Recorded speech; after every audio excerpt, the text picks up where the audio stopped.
cooperados, cooperadas, produtores canavieiros. Estamos aqui hoje para mais um podcast da segunda temporada do Agronegócio Copercana. Hoje para tratar de um assunto bem pertinente, a virtuosidade do produtor de cana. A gente veio aqui para Uberaba para contar a história de um produtor que ela é referência e ela é um exemplo de diversos produtores de cana bem-sucedidos. A gente sabe que vai ter uma quebra da safra e sabe também que o produtor de cana ele tem uma raiz forte, como vai ser o título da revista Canavieiros, né?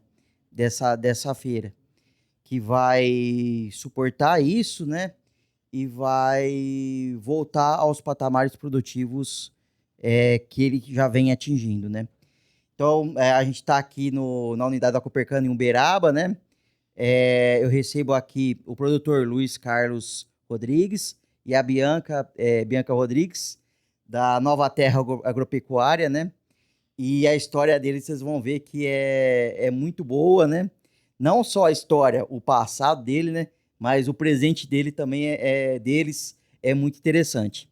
Aqui com a gente também o Flávio Guidi, o agrônomo aqui da região de Uberaba, da Copercana, e o Leonardo Pinhata, que é da Ser Química, a patrocinadora, né?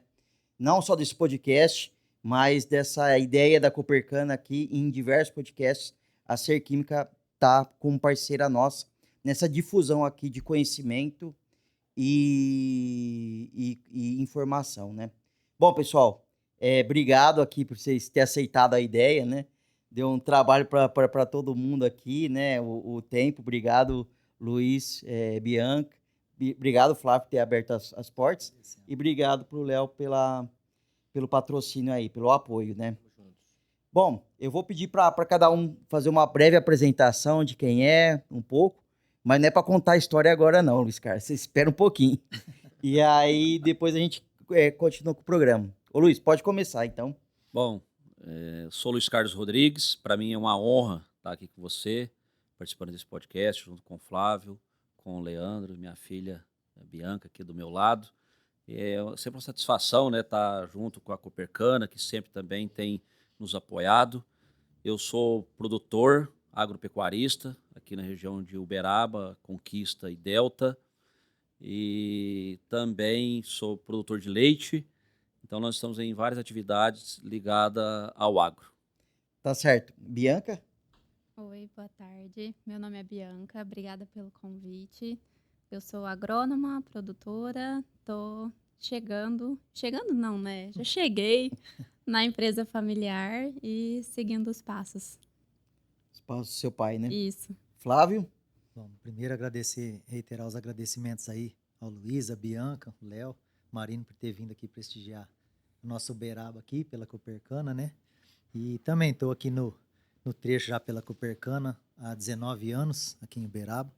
O Luiz é um dos produtores precursores nossos aqui, pioneiros, sempre parceiro, a gente sempre trocando ideia, eu aprendendo mais com ele do que ele com a gente, né? Porque é referência no setor, como você disse. E agradecer o Léo também pelo patrocínio, está sempre conosco a Ser Química, que é uma grande parceira nossa em Uberaba. Léo? Boa tarde, pessoal. Meu nome é Leonardo Pinhata, faço parte do Grupo Ser Química. Estou muito contente de estar aqui hoje, é uma honra estar com o Canassauro, como o Luiz Carlos, a Bianca aqui, pessoas que a gente tem uma honraria para nós estar presente aqui. Agradecer a Copercana, Flávio, por essa abertura. É uma enorme satisfação, em nome de todo o grupo. É um prazer estar aqui. Ô, Luiz, eu coloquei como título, você não sabe ainda, da reportagem que a gente fez lá na sede, do podão à inovação. Conta um pouquinho essa trajetória sua. Bom título, hein? Olha, primeiro dizer, né, Marinho, que o título ficou bem pertinente, né? Porque realmente, né, a minha história é uma história bastante pragmática, vamos dizer assim. É algo que eu realmente fui lá na minha infância, né, quando jovem, eu fui trabalhador rural, né, trabalhei realmente no corte de cana, e hoje eu sou o maior produtor de cana da unidade Delta. Certo. Então, o maior fornecedor de cana. Então, assim, realmente, esse título aí é do podão à inovação. Isso aí com muita luta, batalha e as pessoas confiando no trabalho. E chegamos até aqui, graças a Deus.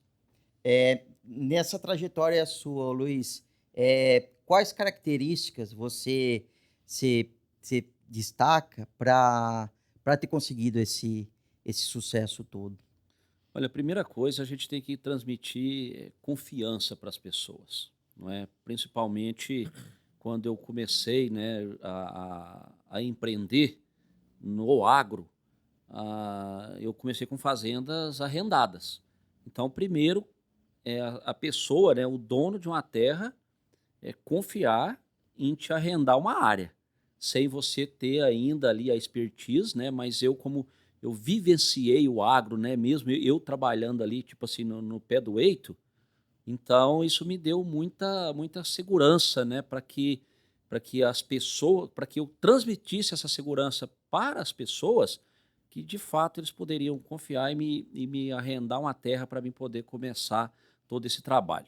Então, quando eu comecei com grãos, comecei com soja, com milho, né? Lá, a minha história começou no agro em 97, mas eu trabalhei no agro até essa data, trabalhei em um escritório muito relacionado com o agro, que me deu toda essa base para que eu pudesse empreender com o meu próprio negócio. Mas quando se tem uma palavra, Marino, é confiança. Acho que para todo empreendedor ele tem que transmitir confiança para as pessoas e você pegar a coisa, fazer bem feito, trabalhar diuturnamente, que as pessoas vão reconhecer, tipo assim, não, posso confiar que esse cara aí, ele é trabalhador, ele vai fazer a coisa certa, ele vai cumprir com os compromissos. E essa é a premissa desde quando eu comecei a empreender no agro. Você falou, né, que você começou trabalhando na área rural, depois você teve uma experiência de escritório, né, administrativa.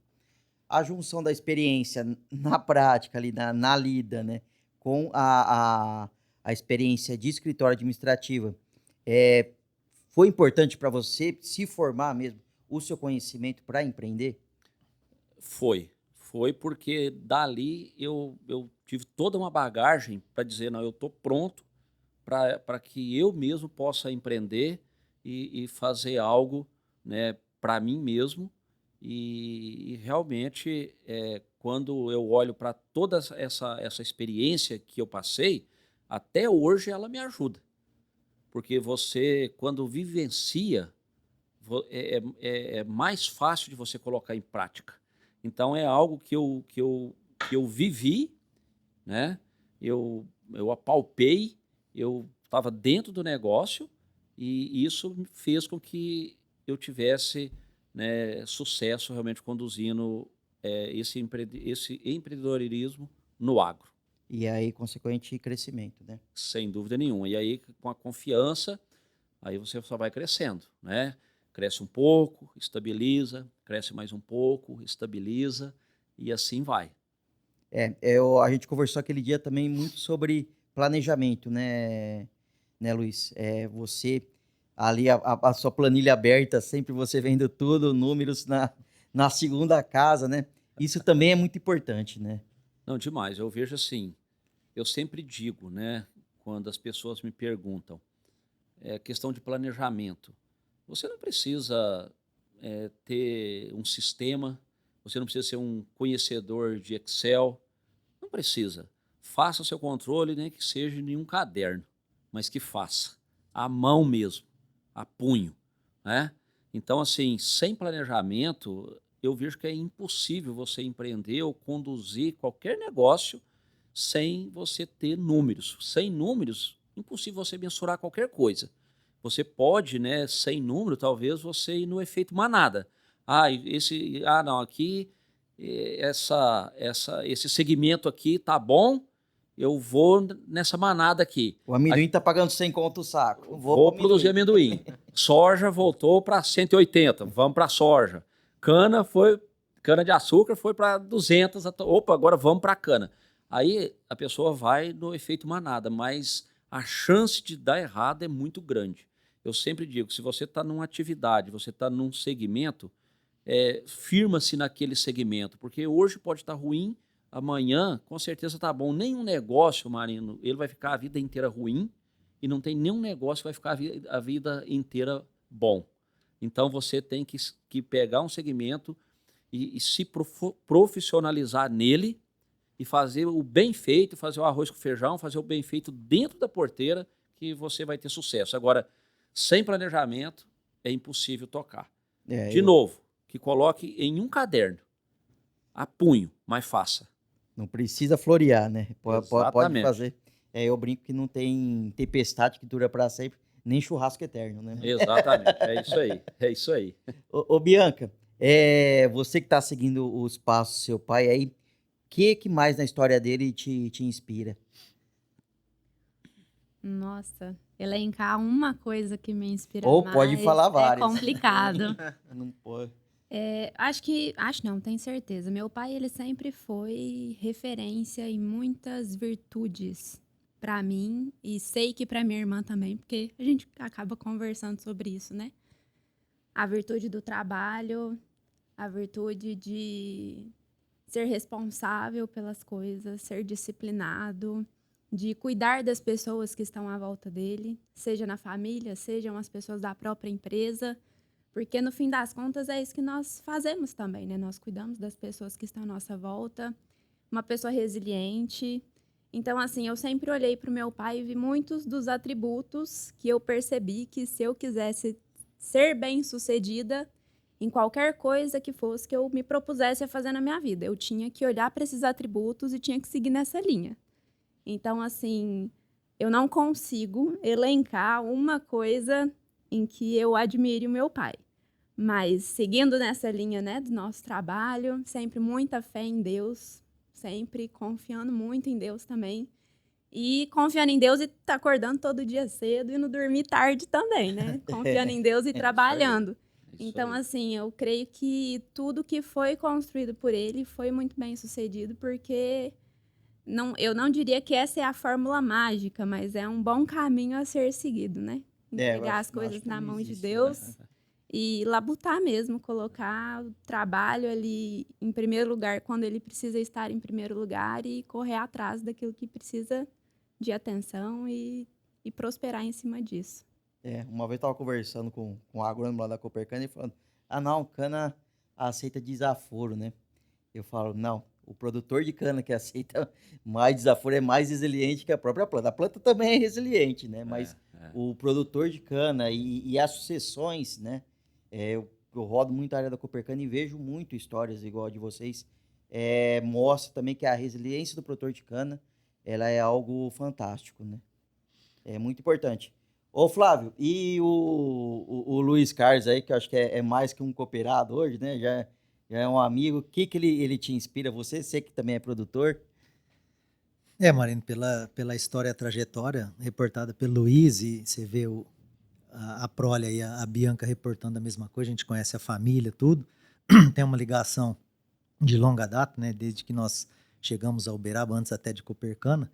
Então, é um exemplo, é uma inspiração para todos, tanto no segmento, no agro como um todo, né? Não só especificamente na cana, para Copercana, mas a que a Bianca disse, é bem sucedido na parte da pecuária, na parte da soja, do milho, então faz as coisas muito assim, com afinco, com esmero, né?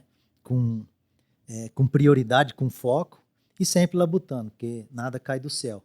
Então, isso eu acho que é a forma do dia a dia, levantar cedo, dormir cedo também para levantar cada dia mais cedo, saber enfrentar essas adversidades. Então, não tem como não ser um exemplo para a gente.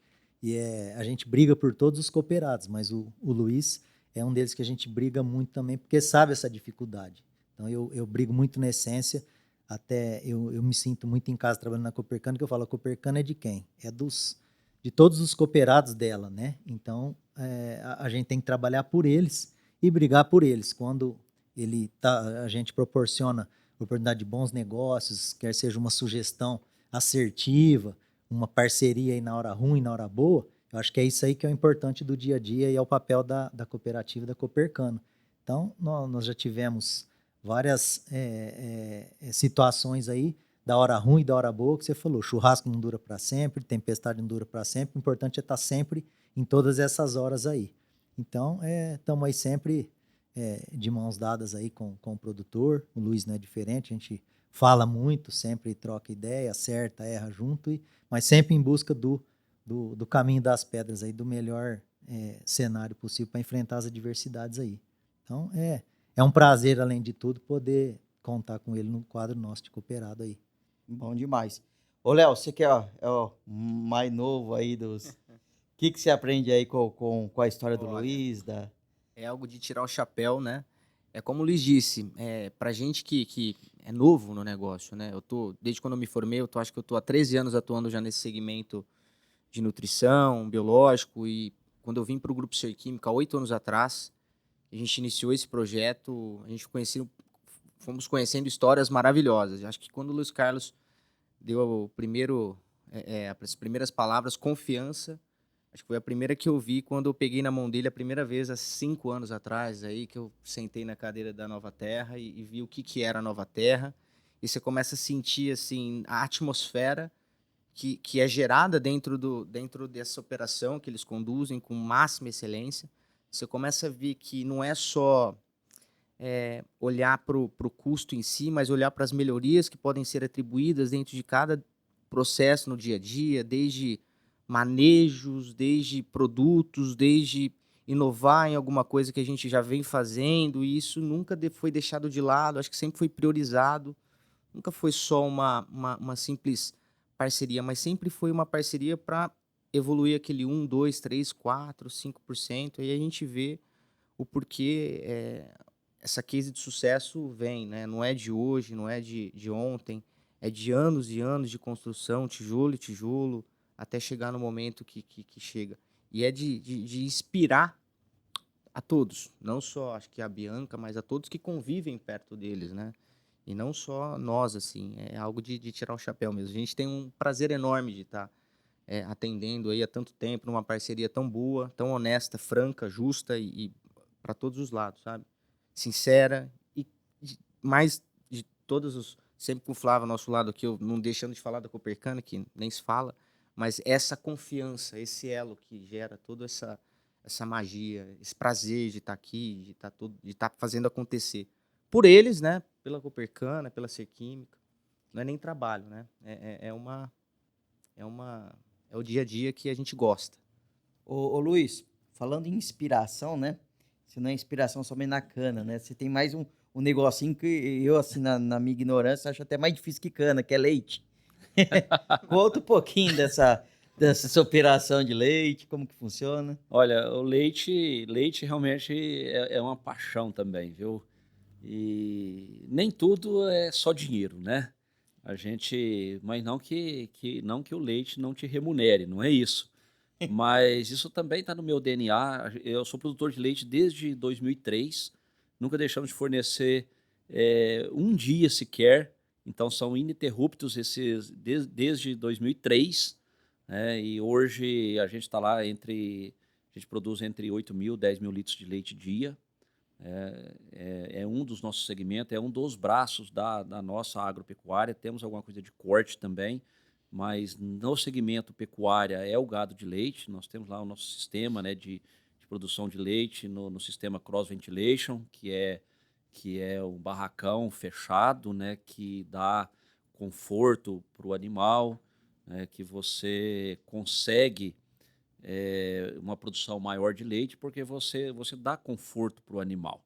Então, hoje, né, quando você olha para a produção de leite, você tem que ter sempre em mente, tipo assim, poxa vida, eu tenho que dar conforto para o animal. Sempre digo assim, a água que você bebe é a água que o animal que está ali na sua propriedade tem que beber. Certo. Né? Então, é algo que faz parte do nosso negócio. E começou lá atrás. E nós vamos tocar por muitos anos para frente, porque faz parte do nosso negócio, a produção de leite. Claro que o nosso carro-chefe é cana-de-açúcar, depois vem soja e milho, e aí depois o leite. Mas é algo que quando você tá assim meio que estressado, você vai na fazenda, dá uma volta lá no barracão das vacas, e aí você já acalma um pouco, e essa ligação homem-animal, né? Boa. Então, o leite realmente é uma paixão, tanto é, né, que eu sou criador de Girolando, e eu fui presidente da associação, justamente por essa ligação de eu de ser criador da raça Girolando com genética, né? Além de nós produzirmos leite, a gente produz bastante genética. Eu participei muito de fazer pista em exposições de gado, eu tenho bastante premiações, né, na raça Girolando, e hoje, assim, é algo que faz parte da minha vida, né? A gente tem um umbigo ali ligado ali com a Associação Brasileira dos Criadores de Girolando. Eu fui diretor financeiro da associação, depois eu fui presidente da associação, por ser um criador e também a gente leva um pouco do conhecimento e para o bem comum de todos, né? Na verdade, quando você assume a presidência, seja de um sindicato, de produtores, de uma associação, de uma cooperativa, nada mais é do que você trabalhar para o bem comum de todos. Então é isso também, acho que faz parte, é missão da nossa vida também, daquilo que a gente construiu, a gente também transmitir para que outras pessoas também possam ser bem-sucedidas. Ô, Luiz, tem alguma coisa parecida em produzir leite cana?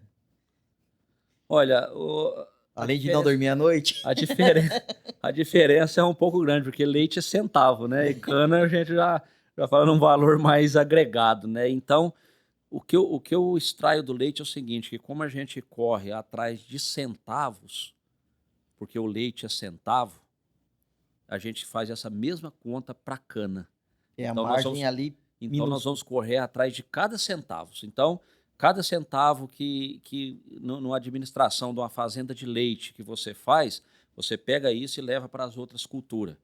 Porque quando a gente consegue, olha para você, Marino, o quão isso é interessante, quando você consegue diminuir 5 centavos numa dieta para um rebanho de leite, a gente vibra. Olha. 5 centavos, agora você imagina. Então, quando você leva isso para as outras atividades, você vê que você sai de 5 centavos com uma cifra muito maior. Então, assim, o leite ele te ensina você ser um bom administrador com um número pequeno. Ele te dá Porque a educação margem é pra curta. Você trabalhar com margem, né? Exatamente. Então, assim, isso faz com que você pense e repense o seu negócio, não deixando de fazer os investimentos necessários. Como o Léo falou, não deixar de cuidar, no caso da cana, de uma boa socaria. Você sempre tem uma boa socaria. Você não deixar de fazer os seus tratos culturais. Porque, tipo assim, vem a crise, aí talvez o cara da cana ele vai querer diminuir e não fazer uma correção de solo, e não usar um biológico, e não usar um foliar, e não fazer uma adubação como se deveria fazer. Então, isso aqui, né, para quem está nos ouvindo, né, eu sempre digo, não deixe de fazer o necessário.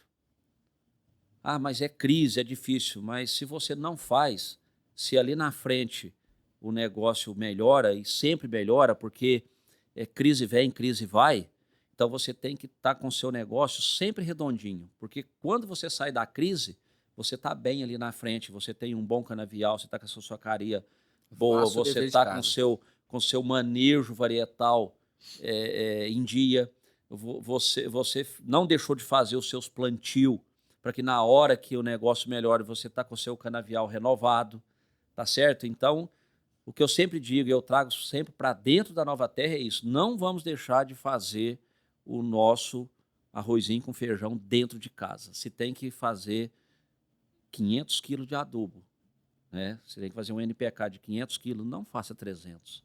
Sacrifica um pouquinho ali, aperta seu caixa, busca, sei lá, um financiamento, busca crédito na Coopercana, compra a prazo lá na Serquímica, mas não deixe de fazer o seu manejo no seu canavial.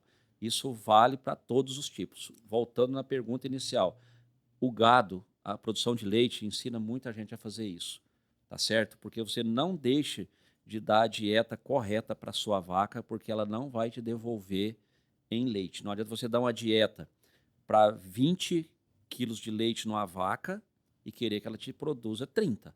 Se você quer que ela produza 30, que ela tem genética para isso, você faça a dieta para que ela te dê os 30 litros de leite dia média.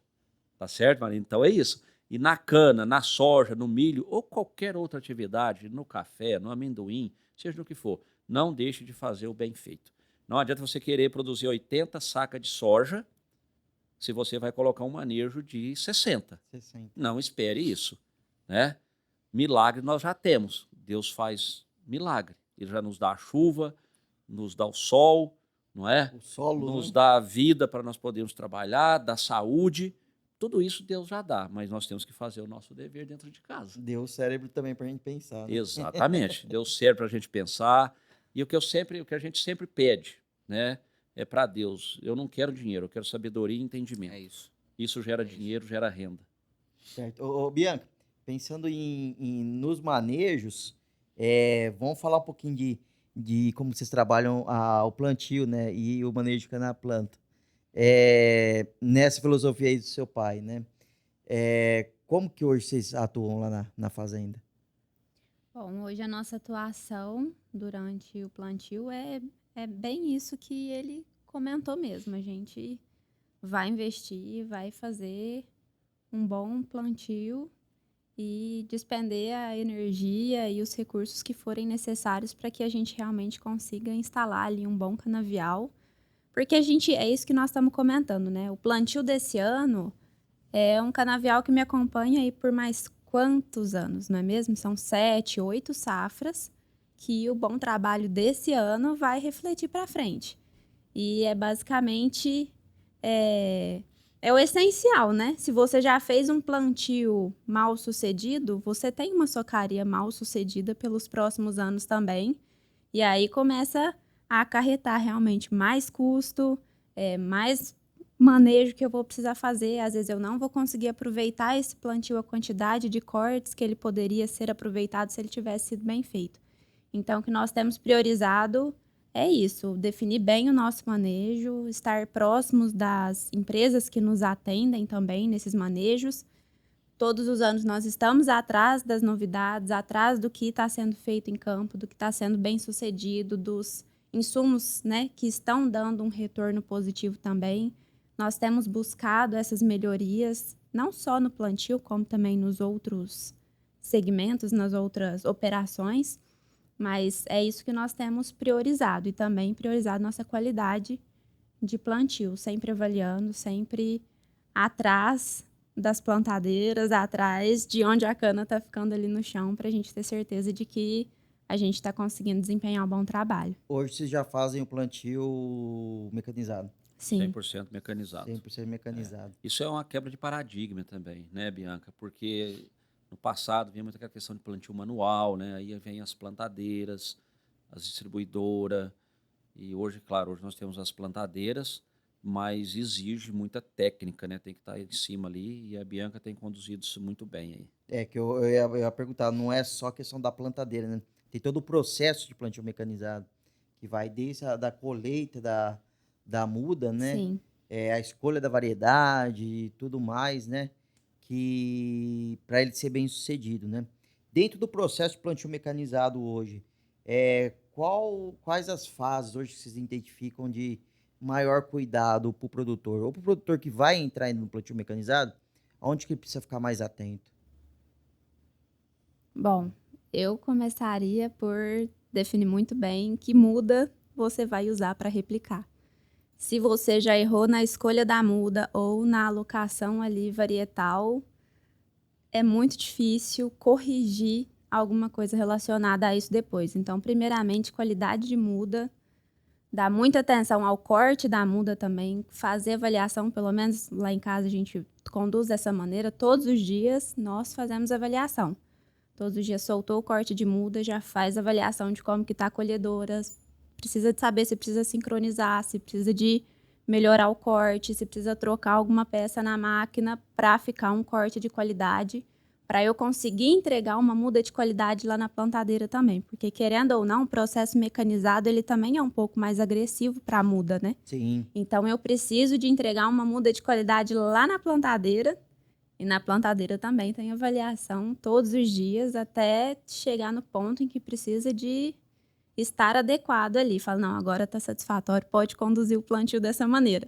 Então, todos os dias, contagem de gema, conferir os insumos, se está na dosagem correta, se teve alguma variação de vazão de um dia para o outro. Então, assim, é um trabalho que não tem como fugir dele. É um trabalho que todos os dias precisa de ter alguém ali conferindo a qualidade do que está sendo feito. Não adianta pensar, não, a máquina vai fazer que tá tudo certo, né? Ele exige um acompanhamento minucioso, né? Mais algum ponto, Luiz, do plantio mecanizado? Não, é destaque? basicamente isso que a Bianca disse mesmo, né? A questão da escolha da plantadeira. Hoje nós temos aí, tem as concorrentes no mercado, né? Isso é bom, quanto mais concorrência, melhor.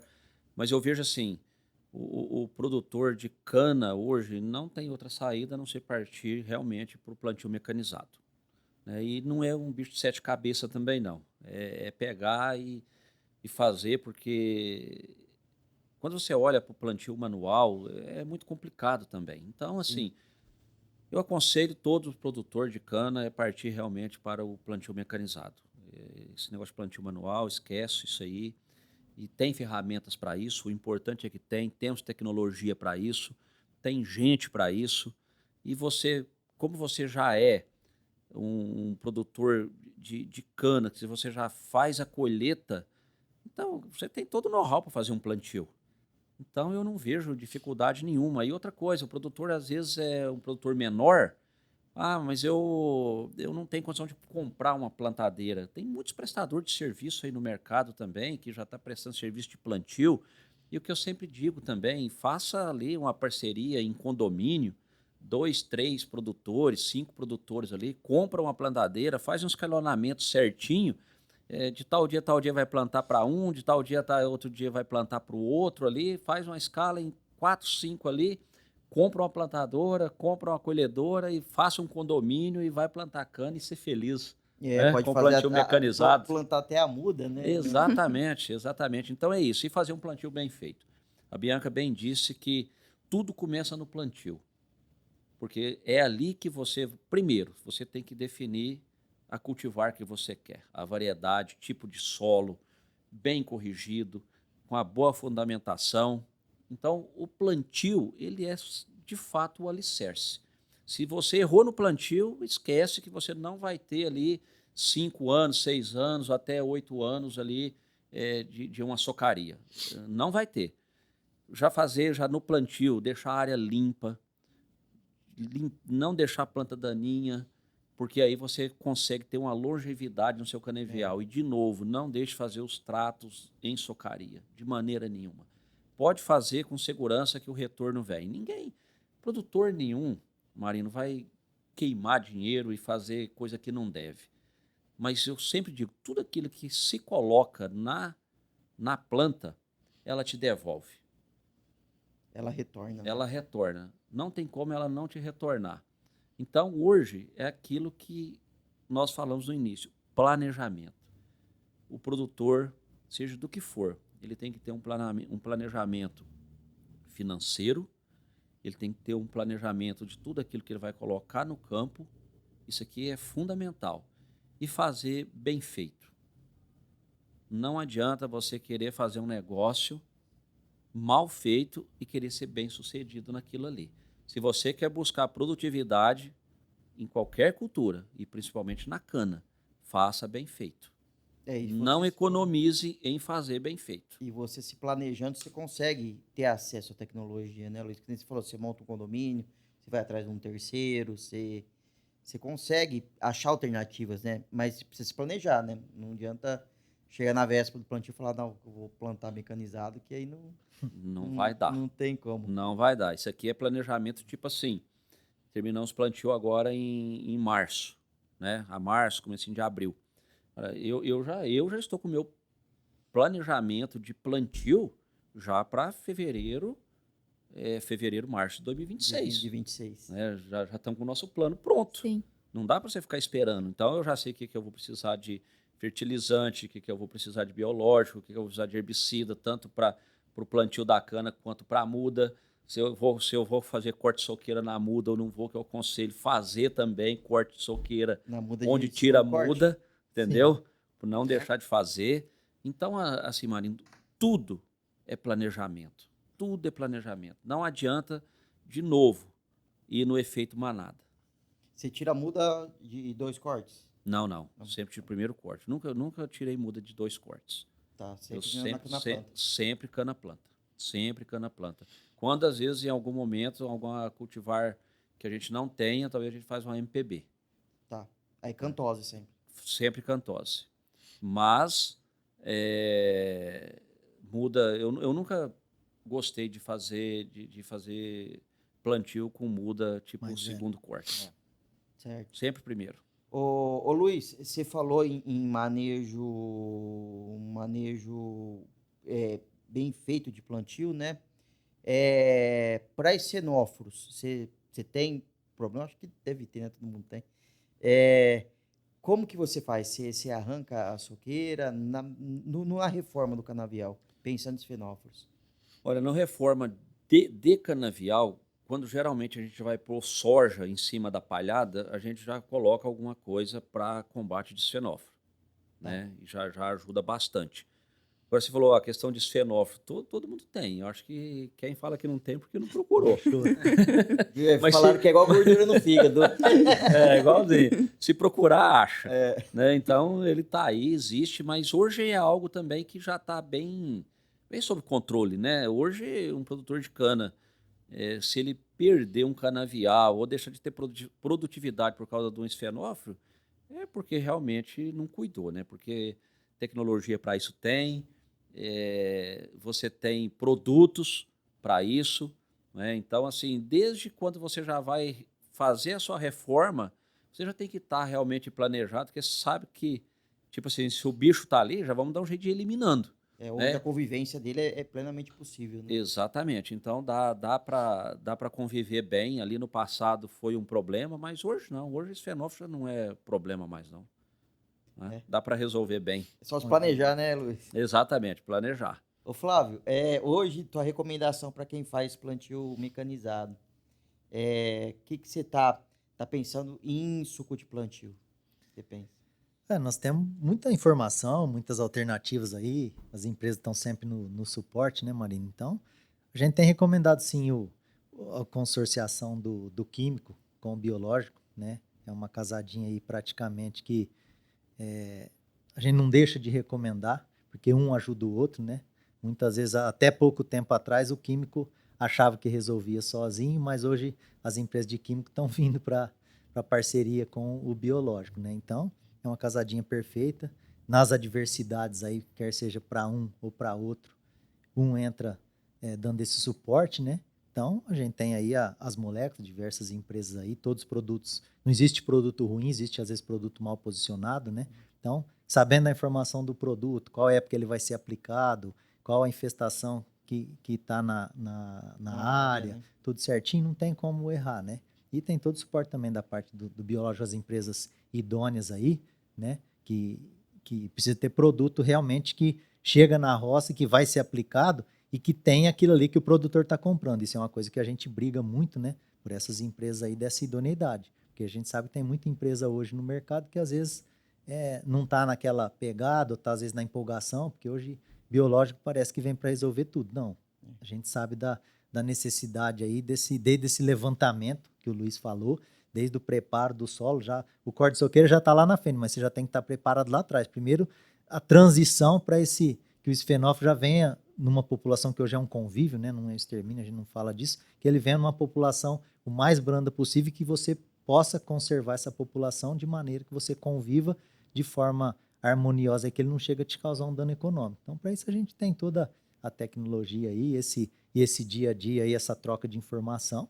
Produtor, a gente aprende demais com eles. O próprio, eu falo, tratorista ensina muito a gente, né? Eles lá no meio da roça, eles sabem onde que tá os pontos de As infestação, reboleiras, os né? pragueiros que a gente fala. Hoje você tem um drone que pode te ajudar nisso aí. Então, o que o Luiz bem falou, só se você não quiser procurar ou não quiser utilizar da tecnologia, porque senão você tem muita informação e produto para isso aí, para tá bem sucedido.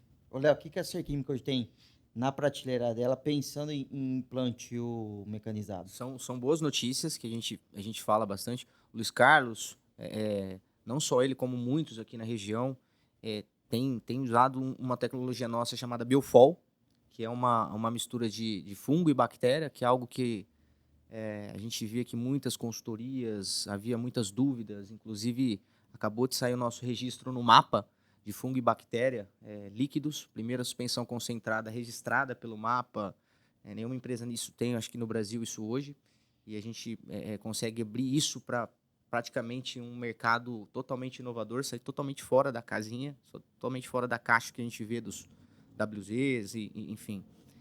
E de tudo que a gente viu de case de sucesso, esse foi o produto que a gente mais viu, assim, um controle extremamente eficaz para esfenófilos leves, sempre associado a uma ferramenta química, eu acho que sempre levado também em algo que o Luiz falou, num manejo preventivo, não esperar o problema aparecer, mas se proteger dele, se planejar para que ele venha, mas ele sinta que a gente tem uma escuderia ali feita, tem um alicerce pronto, para que não seja uma autoinfestação, seja fácil a identificação e seja pontual, né? Você consiga corrigir de forma mais pontual e não tão só o pós, né, do dano. E sim prevenir o dano, que eu acho que é o que traz muito sucesso para ele, para Bianca, para Nova Terra, nesses anos de história. Não só pela linha bio, né, mas nutrição sempre associado a bio, a um manejo químico, a produtos que entregam realmente feito no momento correto, de forma bem aplicada. Produtos, assim, eles olham não só, eu vejo muito, eu falo da Nova Terra, mas eles não olham só para o produto em si que está aplicando, mas para a vazão, pela qualidade da água.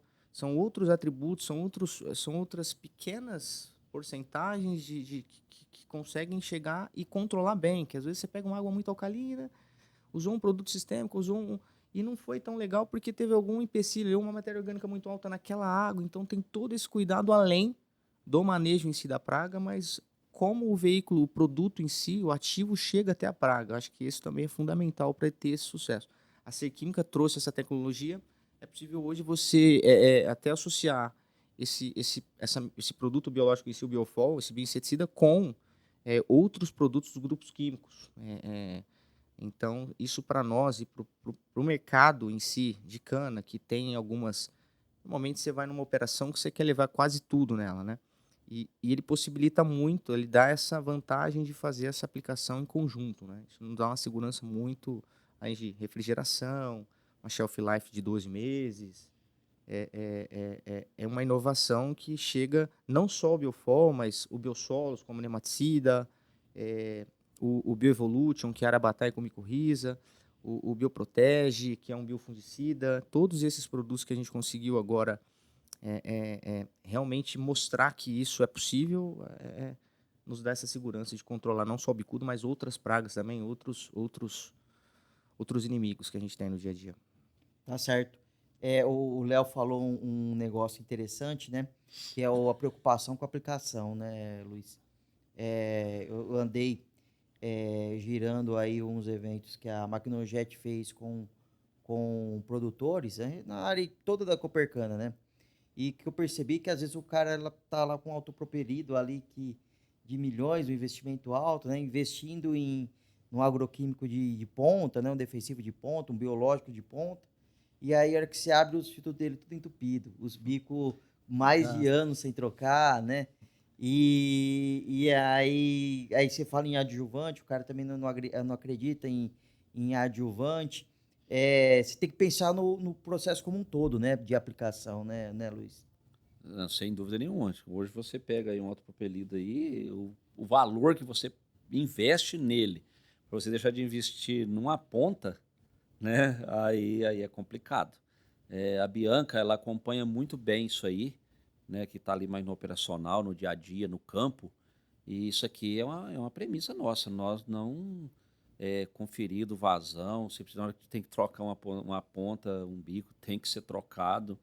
E assim, eu também já vi tantas coisas, tipo assim, ali no passado eu já cheguei a ver alguns produtores, tipo assim, ele tá numa barra de um aplicador, ele tá às vezes com um bico, uma parte tá 0,3, a outra tá 0,4, ou tá 0,3, 0,4, 0,3, 0,4, como é que você confere? Uma tá no leque, a outra tá... Ou tá leque, ou tá cônica. Puxa vida, né? Isso aqui é algo inaceitável numa agricultura de precisão que nós temos hoje com tanta tecnologia.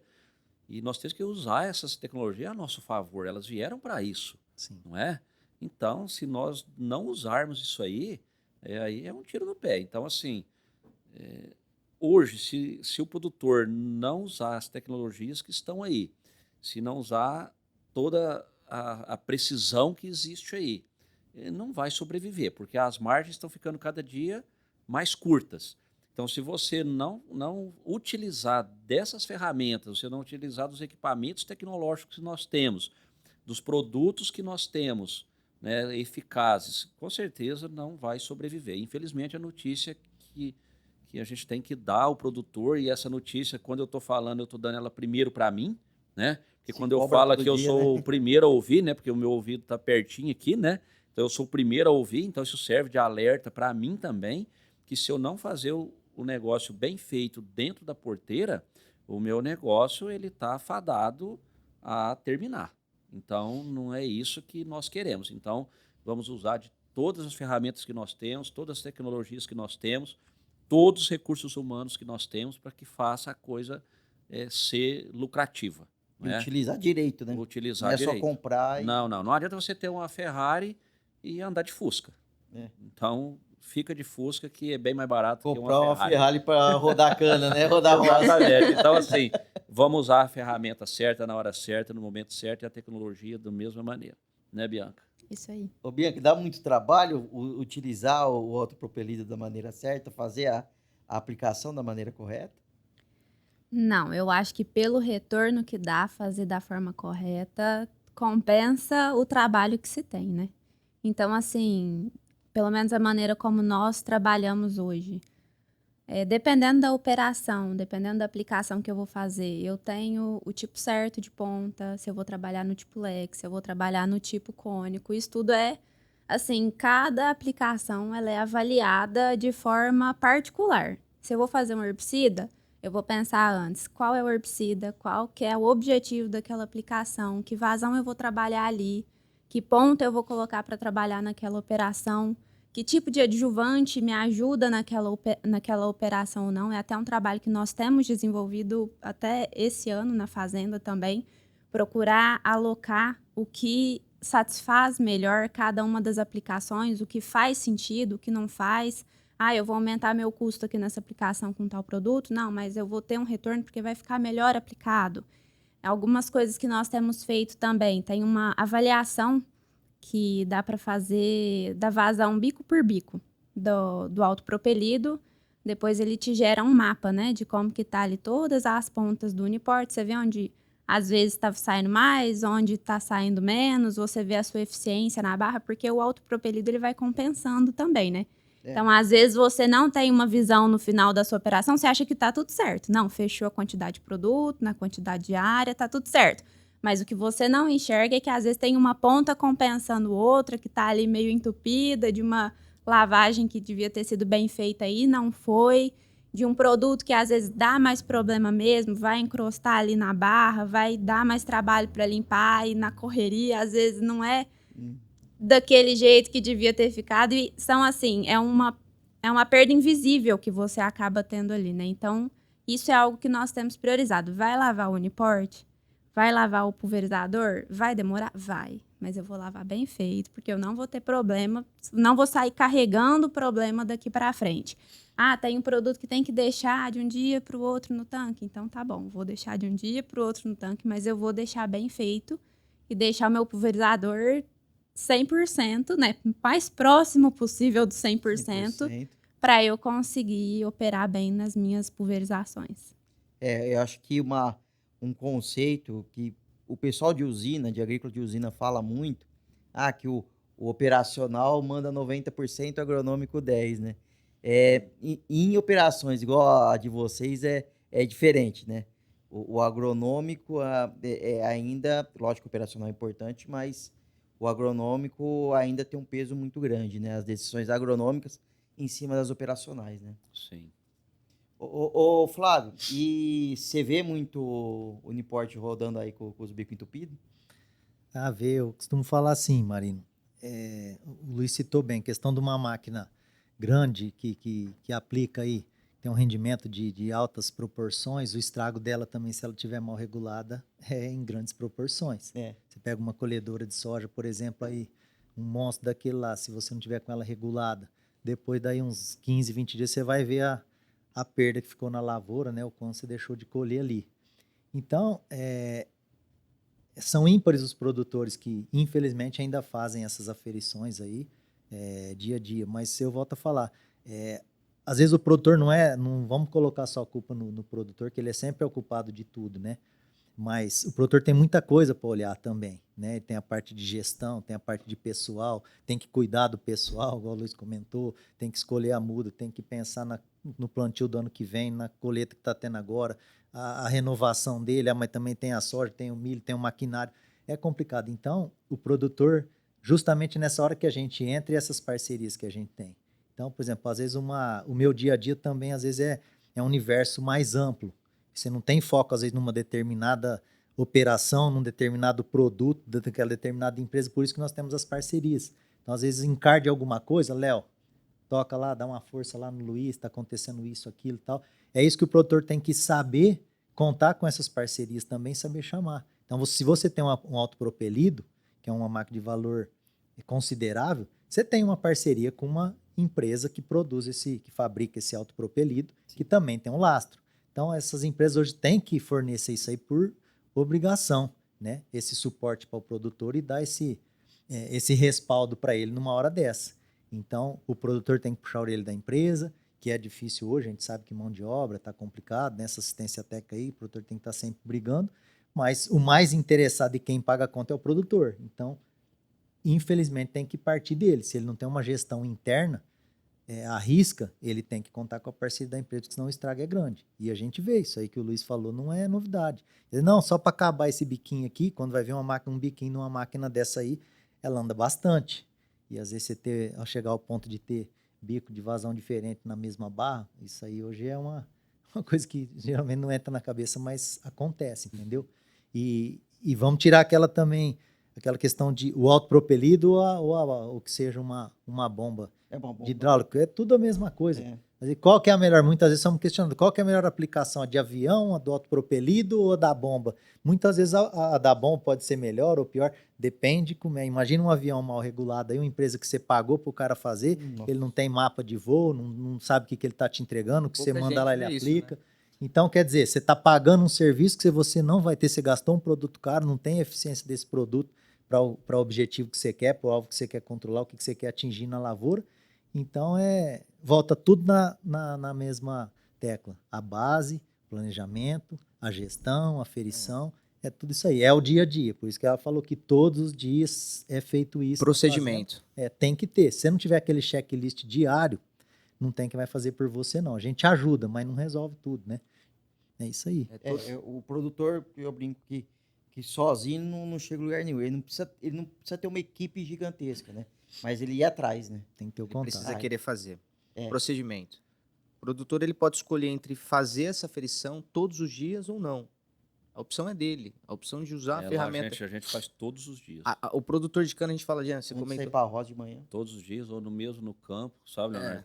Tem que ser feito isso aí. Inclusive, né? Hoje está muito fácil, temos muita tecnologia, né? Por exemplo, nós temos um grupo de WhatsApp dos gestores. Ele faz a aferição e coloca lá no grupo. Coloca lá a balancinha com o número. Ó, aqui eu estou fazendo X por hectare. Regulou a máquina e tal, ele mostra lá, já pesa. Aí eu faço as contas ali na hora, ver se está certinho. Cara, tá certo, toca aí. É claro que ele não vai fazer errado, ele vai sempre procurar fazer o correto. Mas essa aferição, Leonardo, que você disse, ela é importante É. e a gente preza por isso de fazer praticamente todos os dias. O tempo que você perde, às vezes 1, 2 horas fazendo esse procedimento, vale muito mais do que você simplesmente operar, fazer por fazer. Eu acho que é essa a principal base. A Bianca até comentou, eu vou trocar um 2,4-D, vou fazer um glifosato vai dar uma fitotoxicidade se você não tiver esse cuidado. Vai dar. Então, limpe o tanque de maneira correta. Hoje tem soluções para limpeza de tanque. Nós temos... hoje você tem opções de adjuvantes que um não reduz pH, outro vai reduzir pH, outro vai ser mais antideriva para aquela aplicação específica, outro vai gerar uma gota mais fina, outro vai gerar uma gota mais grossa. Qual que é meu alvo? Tem os bicos, né? É a Um monte de chave. bico. É a chave. O catálogo da Magnojet é desse tamanho. E hoje essas máquinas de hoje, Esse perfeccionismo é a autopropelido e tudo, tá tudo embarcado ali. Você não tem muito que ficar perdendo tempo também com conferência de produto, tá tudo embarcado. Autopropelido de cuida das pontas. É Porque isso. tá tudo lá no painel. Você regulou lá e vai embora. Claro, você vai fazer um fertilizante, um adubo, ou talvez fazer uma catação ali com a bombinha de 600, ou sei lá, o mesmo. Cara, tem que conferir. Tem que conferir. Aí tem que saber fazer as continhas ali no Vem do mínimo, né? leite pra cana, né? É pegar do leite e trazer pra cana. Exatamente, é isso aí. Então, e hoje, que essas máquinas, né, tá de novo, né? O tanto que essas máquinas hoje já estão com as tecnologias embarcadas, praticamente a margem de erro do produtor hoje está quase chegando a zero, por tanta coisa embarcada que tem. Tem que saber usar, né? É usar É a muito tecnologia. difícil treinar o colaborador para usar essas tecnologias, Luiz.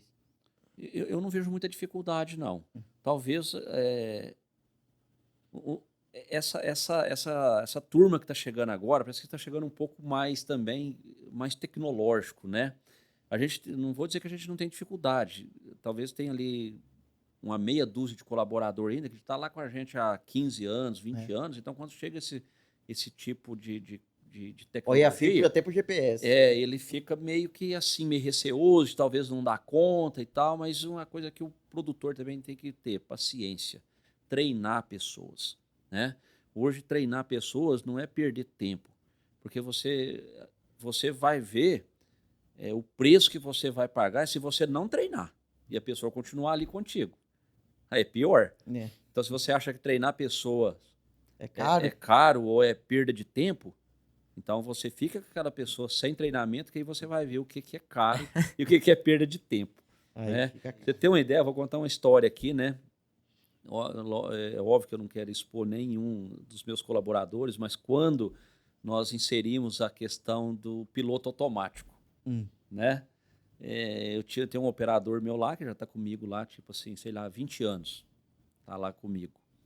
Então, tipo assim, as primeiras vezes que soltou ele, que às vezes o trator ele ia fazendo a curva sozinho, ele Toma metia a mão no direção dele. volante.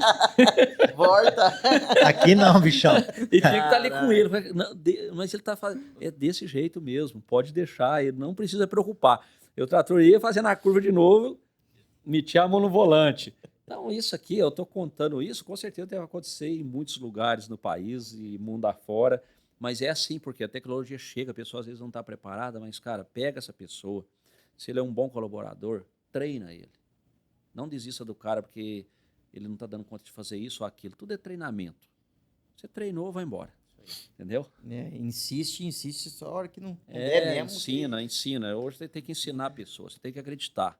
Tem ainda muito paradigma, né, Luiz? Igual você comentou já, o autopropelido já vem com a tecnologia embarcada, a molecada já vem com a tecnologia embarcada do celular. Exato. E o operador aí, o colaborador mais experiente, às vezes tem aquele paradigma, aquele receio, né, da tecnologia. Mas é questão de tempo, dar segurança para ele, depois ele fica melhor do que a molecada, ainda achou, né? Exatamente, vai embora. Né? Ô, Luiz, vamos falar um pouquinho do atual agora, né? Ano passado, os canaviais, acho que quase todos de São Paulo aqui e Triângulo Mineiro, sofreu demais com a seca prolongada, né? E ainda muitas áreas vítimas de incêndio. Que cenário que você está enxergando hoje, já aí nos 6 meses, completando 6 meses, 6 não, né? 9 meses pós o começo das chuvas ali de outubro. Como que está esse cenário hoje? Olha, quando a gente olha a nível Brasil, a gente vê que está tendo quebras para todos os lados. em algum lugar, eu não me lembro agora, eu vi uma matéria, o Mato Grosso, Mato Grosso. que está com um aumento ali de 3%, mas é o único estado. Mas com o canavial bem mais novo também, E os né? canaviais mais novos. Mas os incêndios do ano passado, acompanhado de uma seca severa da qual nós nunca vimos antes. Esse ano, para você ter uma ideia, é a minha 23ª safra de cana. Eu nunca assisti um negócio desse. Né? Um fenômeno que até aconteceu na cana, porque, tipo assim, nós estamos tirando essas canas que a gente tirou em abril, né? Começou uma safra na segunda quinzena de março. Então, a segunda quinzena de março, as canas de abril e até agora, a primeira quinzena de maio,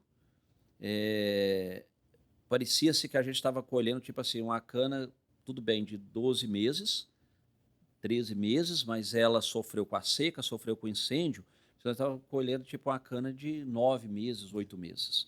Então, isso aqui dá uma perda de TCH, o nosso ATR também está bem menor que os outros anos. Isso aqui é algo que vai, de fato, nós termos uma quebra de safra.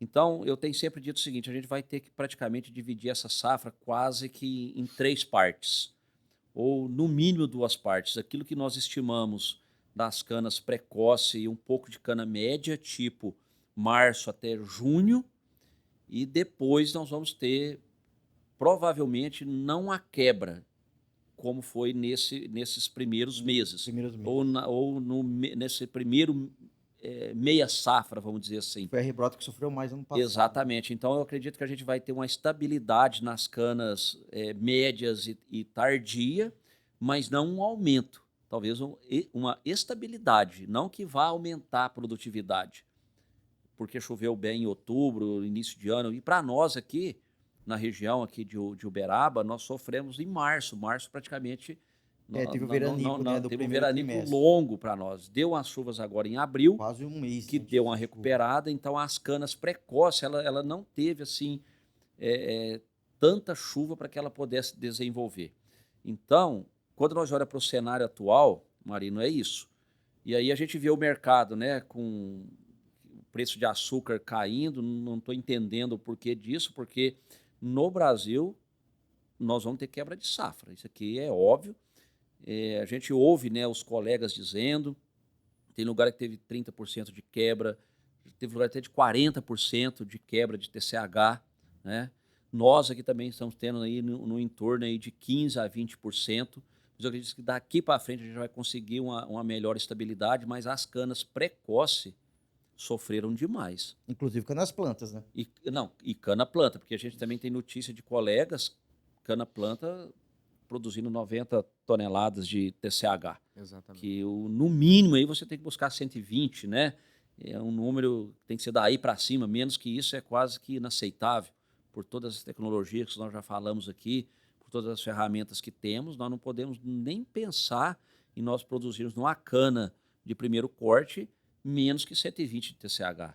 É de 120, 150, 170, é para isso que nós temos que trabalhar, né? Mas a quebra de safra no Brasil, ela é certa, não tem como ser diferente. E quando nós olhamos para o estado de São Paulo, que nosso vizinho aqui, sofreu até mais que nós, a questão de incêndio, né, Flávio? Sim. Então, eu só tenho a dizer isso, que eu nunca assisti algo tão estranho que aconteceu com a cana nessa virada agora de 24 para 25 por conta dessa seca severa. Né? E afetando a safra 25, 26. Né? Ô, Bianca, se seu pai não viu, imagino que você também nunca tenha visto, né? Menos ainda. Mas o que você está aprendendo com essa fase toda? Olha, uma coisa que eu discuti até semana passada, assim, tava rodando campo.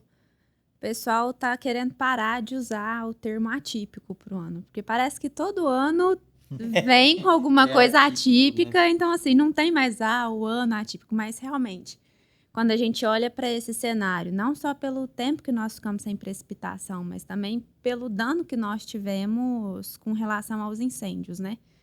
Então, assim,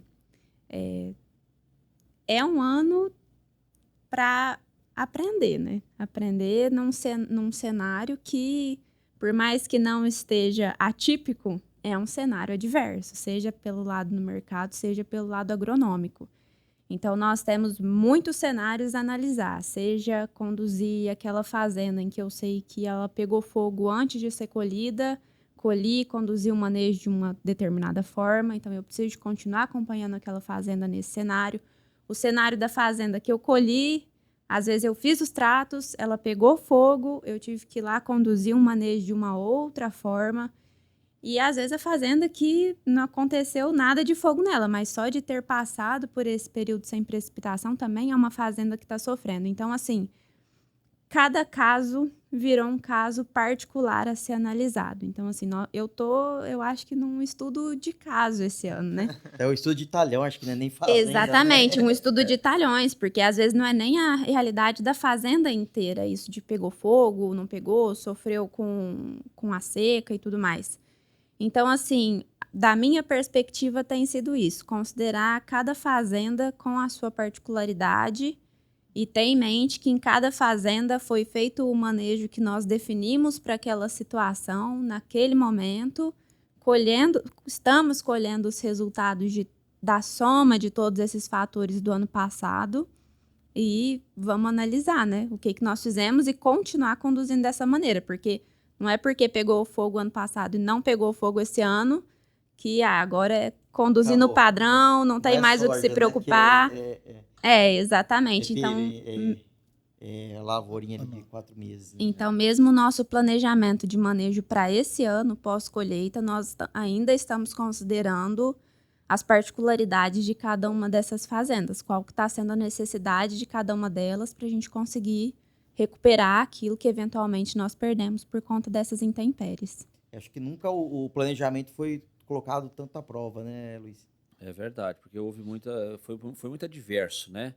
Tipo assim, você tá lá, você tá com planejamento de um herbicida, o canavial pegou fogo, tá bom, então esse herbicida que eu posicionei já não vai poder ser isso aqui. Eu já vou ter que mudar o posicionamento aqui. Ou às vezes pode até ser o mesmo que você já posicionou, mas você já percebe o seguinte, você tinha toda ali uma massa de palha, você perdeu ela, você estava com a cobertura de palhada, de repente você não tem essa cobertura mais de palhada, você já fez um NPK ali, talvez enterrado ali com fogo, o N foi tudo embora, e, sei lá, tudo você tem que acompanhar dia a dia. O negócio, os ventos mudou, você tem que mudar também. Não adianta você ficar engessado ali, porque plano você faz. De novo, tem que ser feito. Mas você tem que olhar também as adversidades que vai acontecendo. De repente você posicionou um herbicida para uma área. Aí foi lá, incendiou aquela área. E aí, o que você vai fazer? Você talvez tenha que mudar de posição. Né? Então, a importância de você estar sempre acompanhando. Você tem que estar eu sempre digo, você tem que estar com a botina dentro da área. Você tem que estar com a botina dentro da fazenda. Eu sempre digo, né, tanto para a Bianca, para os meus gestores, cara, não é só rodar de caminhoneta, não.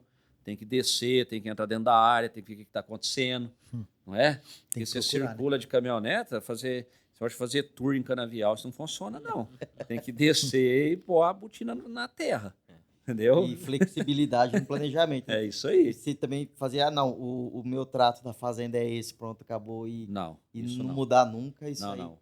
Eu tenho planejamento, mas meu planejamento engessado, ele até piora. Né? Piora. É uma coisa que a gente tem que ter, sabe, Marino, Flávio, nós temos que sempre ser flexível às mudanças. E elas existem e vão existir.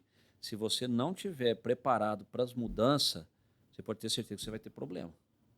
Até porque a Bianca falou, não existe mais o atípico, né? Exatamente. Todo ano é um manejo novo, é uma agricultura nova. Cada ano tem a sua proporção de adversidades.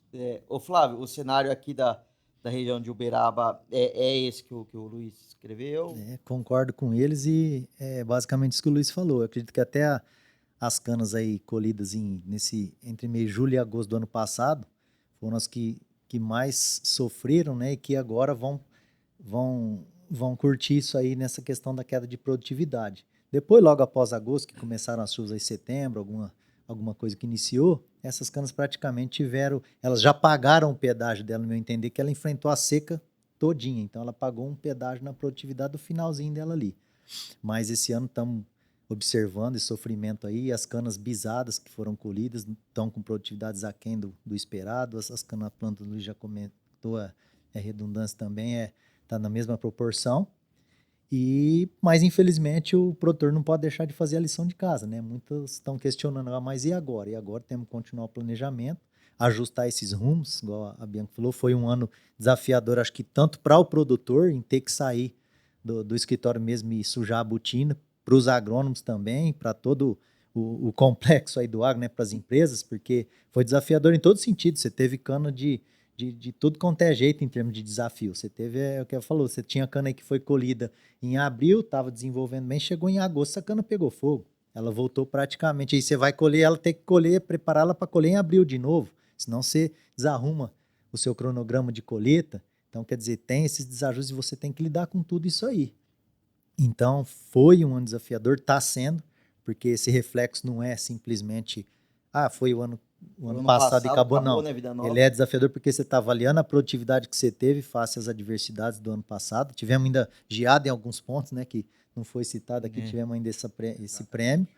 E a questão de pragas aí, porque a praga sempre volta primeiro numa situação adversa. Então, você tinha que controlar elasmo, você tinha que controlar o mato, você não tinha umidade para herbicida atuar, e pós-emergente, naquela sequidão, não tinha função e você tinha que controlar. Você tinha área que pegou fogo, que é a cinza, você não pode aplicar, você tem que esperar. Se você esperar, você paga. Você teve extensor de residual, que você teve que aplicar área 2 vezes ainda, catação em cima, que teve um gasto. Então, assim, foi e vai continuar sendo. Eu acredito que mais esse ano, né, de planejamento, de ajustar os ajustes finos aí do resquício disso. E para o ano que vem, pelo menos o que tem mostrado é que acredito que nós tenhamos um alento aí, porque os plantios desse ano já, com a questão da chuva na hora certa, longevo aí, num período bem elástico, ela proporcionou plantio até praticamente maio até agora, né? Você vê, tivemos chuva ainda até ontem nos arredores. Então, para o ano que vem, espera-se uma recuperação nesse sentido, mais para canaviais novos. Nós tivemos até num produtor junto, você se lembra, ele citou na humildade dele, ele falou, existe a era antes do ano passado, da seca e do fogo, e a era nova. Então, ele perdeu praticamente a referência de canavial de primeiro, segundo, terceiro, quarto, quinto corte, porque o cara às vezes teve que reformar a cana de segundo corte, terceiro corte, e uma de quarto, quinto, que às vezes não sofreu um fogo ali e tal, colheu mais tarde, às vezes vai ter que perdurar ela, porque o índice de reforma dele também entra num planejamento, tem um custo para isso. Então, quer dizer, você vê que mexe em todos os níveis. É um ano extremamente desafiador e de gestão. Não é só mais bater no peito e falar, eu sou produtor, vamos plantar e depois ver o que dá aqui. Às vezes não dá. O custo disso é caro, né? Dessa aposta é mais caro que o tigrinho, né? Não dá para brincar com isso, não. Essa brincadeira custa. Então, é geral, Marina. Nessa região nossa que o Luiz falou bem, São Paulo aqui e Minas, aqui esse triângulo para frente, não teve quem não sofreu nessa adversidades aí, né? O ATR em si, de forma geral, eu não fico só aqui em São Paulo, eu fico também te aqui perguntar, em São Paulo, que aqui em roda Uberaba, tudo, mas né? coordenando São Paulo, mas pega o meu cana, né? A gente respira cana. Ano de ser resiliente, muita resiliência. Eu nunca vi nada igual em toda a minha vida no agro em si. Minha família também é um pouco ligada a isso no passado.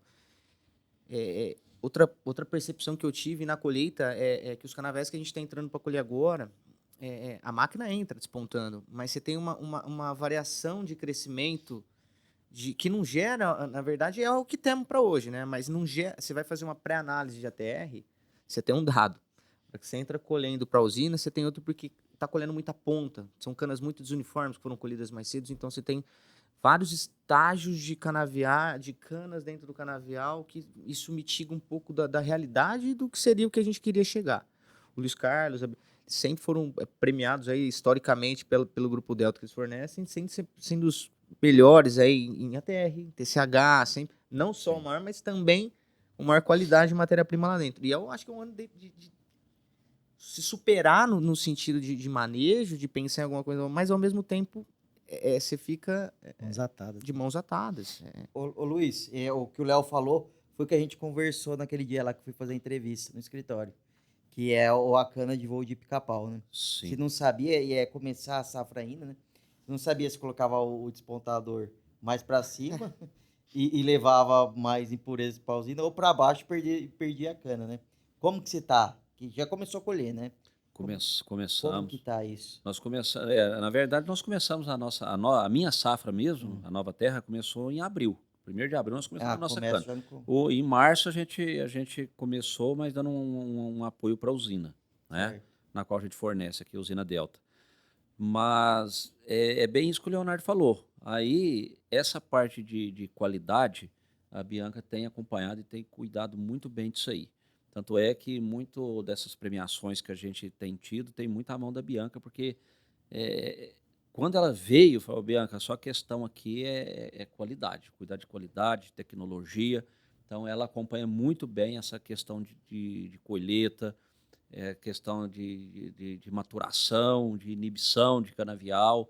Então, isso aqui é o mínimo, né, que a gente tem que fazer. Então, essa questão de qualidade, agora, nesse início de safra, realmente foi muito complicado, porque a gente tinha cana de vários tamanhos. Né? Você estava colhendo numa cana, tem uma aveia, a gente fala no campo, que a gente já chama de uma aveia de uma cana mais alta, depois já pegava mais baixa, e ali o operador ficava até que meio sem saber o que fazer. Mas aí você tem que chegar e realmente dizer para ele, é isso que eu quero. Né? Diminui a velocidade. Diminui a velocidade, regula facão, vê questão de limpeza, né, Bianca? A Bianca tá craque em falar. Você fala um pouco Pode falar, qualidade aí, Bianca. Você vai com uma treininha cada por cada. Não vai muito na trena, mas assim, quase. a gente procura sempre entregar uma cana com bastante qualidade na usina, que isso é importante, né? Porque hoje você recebe por qualidade, então se você recebe por qualidade, você tem que entregar uma cana com qualidade. De qualidade. E a gente tenta isso ao máximo, sabe? Pode, talvez em algum momento, ser até frustrado, mas que a gente tenta fazer sempre, colocar uma cana limpa, uma cana com qualidade na usina, isso a gente sempre prezou para isso, né, Bianca? Sim. A questão de qualidade, a gente só para de encher o saco da turma da colheita quando a gente vê, assim, tentou de tudo e fala, não, é isso aí, vamos tocar, vamos entregar. Mas até chegar nesse ponto, olha, a gente não atrapalha não, mas a gente fica no pé dos meninos, assim, porque a gente tem acesso, assim, a gente faz um controle da nossa qualidade. Então, a gente acompanha os relatórios durante o dia, vê se tá indo bem, se não tá. Pelo relatório, às vezes a gente pega, tipo, nossa, preciso ir na colheita, tem alguma coisa que tá desandando aqui, né? Eles mesmos fazem essa análise de qualidade. Isso, nós mesmos fazemos. Então, quando chega lá, às vezes tem talhão que não tem como fazer. Mas eu falo para os meninos, a altura do despontador, ela é regulável.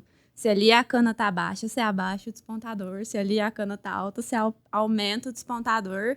Porque tem como fazer. Não é pedir alguma coisa que é impossível de ser feita. Eu não tô pedindo para ninguém fazer um milagre. Tô pedindo para subir Ficar no visual, né? e descer o despontador quando for possível, né? Porque eu não posso só, às vezes, descer o despontador e falar, não, vou mandar tudo limpinho.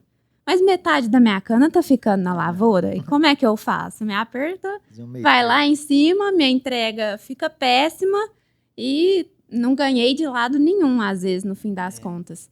Então, assim, o que nós temos feito é muito acompanhamento de campo. Todos os dias, como a colheita é 24 horas, também é aquela coisa, não dá para acompanhar dia sim, dia não. É um negócio que tem que acompanhar todos os dias. Então, às vezes, assim, nossa, hoje complicou aqui questão de qualidade. Então, priorizar a operação, tem que ir, tem que subir na máquina, tem que rodar com o operador, observar transbordo, ver como que tá a limpeza, observar caminhão, ver como tá ficando o corte, aí passa para as conferências, né? Trocou a faquinha, trocou o facão, fez o sincronismo, como é que tá o consumo de diesel com tal coisa, como que tá o extrator, tá limpando, não tá, vamos tentar tirar essa palha, tentar tirar um pouco mais da matéria vegetal. Questão de arranquio de soqueira também, essencial, além de prejudicar a qualidade da colheita, ainda prejudica a longevidade do canavial. Então, assim, são tópicos-chave, né, que nós temos analisado com recorrência e sempre, assim, estar próximo, né, da equipe de colheita. Estar próximo justamente para a gente entrar naquele parâmetro, assim, do treinamento. Surgindo a botina, né? Porque se você não conta para a pessoa o que você espera do trabalho dela, ela vai entregar e é aquilo ali, é o que ela conseguiu entregar. Às vezes ela nem sabe se tá bom, se tá ruim, mas ela tá entregando. Não tem ninguém falando nada ao contrário, né? E não que seja, às vezes, a questão da pessoa em si. Às vezes é a colheita, o talhão, a fazenda que está complicada mesmo. Mas precisa de ter essa aproximação. Falar, ó, vamos fazer o teste. A questão é essa, eu vou fazer o teste. Às vezes a gente chega lá, reduz a velocidade da colheita e vê que não justifica reduzir a velocidade da colheita. Eu vou atrapalhar o meu rendimento e vou continuar entregando, às vezes, a mesma coisa. Então, beleza, isso não resolveu? Vamos para a próxima alternativa. Então, aumenta isso, reduz aquilo, para a máquina, confere se está tudo certo. Então, assim, é esse acompanhamento de aproximar da equipe de colheita até estar todo mundo sabendo o que precisa de ser entregue. A equipe inteira precisa de estar com uma mentalidade só, de saber o que precisa de ser entregue, a ponto, assim, de os meninos mesmo, eles reconhecem quando, nossa, precisava melhorar isso, precisava melhorar aquilo, e esse reporte chega até nós, né, da gestão. Fala, não, então vamos aproximar e ajudar a corrigir isso aqui. Vocês hoje trabalham com quantas frentes? Hoje nós temos uma frente. Uma frente. Mas 24 horas, né? 4 horas. E nós mesmos que fazemos nossa colheita, tudo a gente que faz, toda a estrutura própria. A gente coloca a cana na esteira da usina. O Então, transporte nós fazemos tudo. Do plantio à colheita. Então, temos toda essa estrutura para conduzir isso aí. E a Bianca disse algo fundamental. Você, para a sua equipe, você tem que dizer para ela o que você quer. O que você espera da sua equipe. Porque se ele também não souber, não tem como ele estar comprometido ou engajado de mandar uma cana limpa para a usina. Para ele, você fala, não, aqui é para colher. Para ele, tanto faz. Se está arrancando soqueira, se está indo cana com má qualidade para a usina. Mas você não falou para ele o que você quer. Você não deu o que você quer. Não deu a referência, O né? que você precisa, né? Então, não é o que você quer, nem o que precisa para fazer uma coisa bem feita, com qualidade. Então, com isso, você começa a inserir uma cultura na equipe. Que o próprio operador, na hora que ele vê que alguma coisa saiu fora, ele mesmo vai entender, isso aqui não é o que a Nova Terra espera. Isso aqui não é o que a Nova Terra quer. Tá certo? E o que a Nova Terra não quer é que o usineiro também não quer. Ele não quer uma cana com péssima qualidade lá. Ele quer uma cana com boa qualidade, não é? E todos os tratos culturais que eu fiz, desde o plantio até a colheita, é ali na colheita que você vai colher os frutos. O mesmo trabalho que você teve, a mesma energia que você gastou, você pode entregar uma cana com um TH de 14 mil, 15 mil na usina, vamos entregar 12 mil, 11 mil. Tem Tá um certo? ditado, né? Fazer bem feito ou mal feito, o trabalho é o mesmo. O trabalho é o mesmo. Então, faça bem feito, de novo, o dever dentro de casa, porque é lá na colheita que o fruto vai ter que vir. E aí ele tem que ser bem feito. Não adianta. Né? Um tolete que ficou ali no chão, você fez todos os tratos culturais, tudo que você tinha que ter feito no canavial, você jogou ali fora, você jogou o fertilizante, você jogou o biológico, você jogou o herbicida, ficou lá, aquele tolete. Está tudo lá naquele tolete, aquilo que você fez o ano inteiro. Você investiu em raiz, né? Exatamente. Aí te arranca a suqueira. Não quer dizer, você não vai perder nenhum tolete? Claro que vai ter toda a cultura, seja na soja, no café, no milho, tudo tem suas perdas. Mas tudo tem um número, ó. Menor ou igual Vamos quantificar isso. A esse número. Se você não tiver um parâmetro, aí um 2 para você, tanto faz ser 2 ou 10. Não, a diferença tá muito extrema. Não é? Então você tem que criar um parâmetro dentro do seu negócio. Não, eu quero aqui fizeram um estudo que a perda pode ser até 3. Mas eu posso definir, não, a minha eu quero que seja 2. A minha eu quero que seja 1. Mas tudo bem, se eu for no 3, então tá bom, estou na média. Estou na média, tá bom. Né? Então, nós não podemos ser medíocres, sabe, Marina? Né? Medíocre vem de média, vem né? de média. Então, quer dizer, cara, eu tenho que fazer algo diferente. Nós, né, Bianca, temos que fazer algo diferente. A Ser Química tem que fazer algo diferente. A Copercana tem que fazer algo diferente. Porque igual, vai ser todo mundo igual, não é? E para dizer que se as coisas fossem fácil, todo mundo pegava e fazia tudo do mesmo jeito. Por isso, sim, cada um, né, Flávio, Na no seu sua. quadrado. Justamente. Né? Né? Cada um tem que se aperfeiçoar e ser bom naquilo que ele faz. Se eu decidir ser produtor de cana, eu tenho que ser bom em cana. Se eu decidir ser produtor de leite, eu tenho que ser um bom produtor de leite. Se eu decidir fazer uma boa gestão de pessoas, eu tenho que fazer boa gestão de pessoas. É isso. É isso. Esse é o segredo, né? É. Eu brinco que o dinheiro parado a inflação come, né? Exato. E você tem que trabalhar o dinheiro. Nem o Exato. dinheiro fica parado, Exatamente. ele vai sobreviver, né? Até o dinheiro nessa época tem que trabalhar ele também, precisa dele. Daí é ruim, É principalmente. verdade. Ô Luiz, mudando um pouquinho de assunto, eu acho que ao longo já da conversa ficou bem evidente que o processo de sucessão está sendo bem conduzido, né? Sim. Você e a Bianca estão bem afiados aí. Mas quais os desafios de trabalhar a sucessão hoje? Primeiro, você tem que avaliar dentro da família quem realmente tem o desejo de continuar, De ser produtor de de cana? ser produtor, não é? Quando a Bianca, né, dando um testemunho nosso, né, da questão da sucessão, quando a Bianca, uma coisa que eu nunca interferi foi na formação das minhas filhas. Eu dei sempre a oportunidade delas escolherem. Ela escolheu agronomia e a minha outra filha também está fazendo agronomia. Elas escolheram. Aí quando se formou e veio, a primeira coisa que eu perguntei para ela é isso que você quer? Aí eu fiz ela dizer para mim, não, eu quero. Ela teve que falar para mim, não, eu quero. Então tá bom. A partir do momento que ela falou, eu quero, ela já se comprometeu. Tá certo? Então, e o que eu posso dizer hoje aos pais, aos avós? Eles têm que levar os filhos para o campo. Eles têm que sentir, eles têm que apalpar, eles têm que vivenciar, para que eles tomem gosto para aquilo. Você conhecer a história, né? Conhecer a história. E se você forçar uma sucessão, não vai dar certo. Então, ela tem que vir espontânea, não é? Agora, é óbvio, se você é do agro, você vai levar os seus filhos a também serem do agro, tá certo? Agora, o pai que é do agro e leva o filho a querer ter outra atividade ou uma outra profissão, ele está dizendo, não, eu não vou ter sucessor. Tá certo? Eu vou tocar até onde eu conseguir, depois eu não vou mais, porque eu não tenho sucessão. E para mim, uma grata surpresa que eu tenho 2 filhas, né?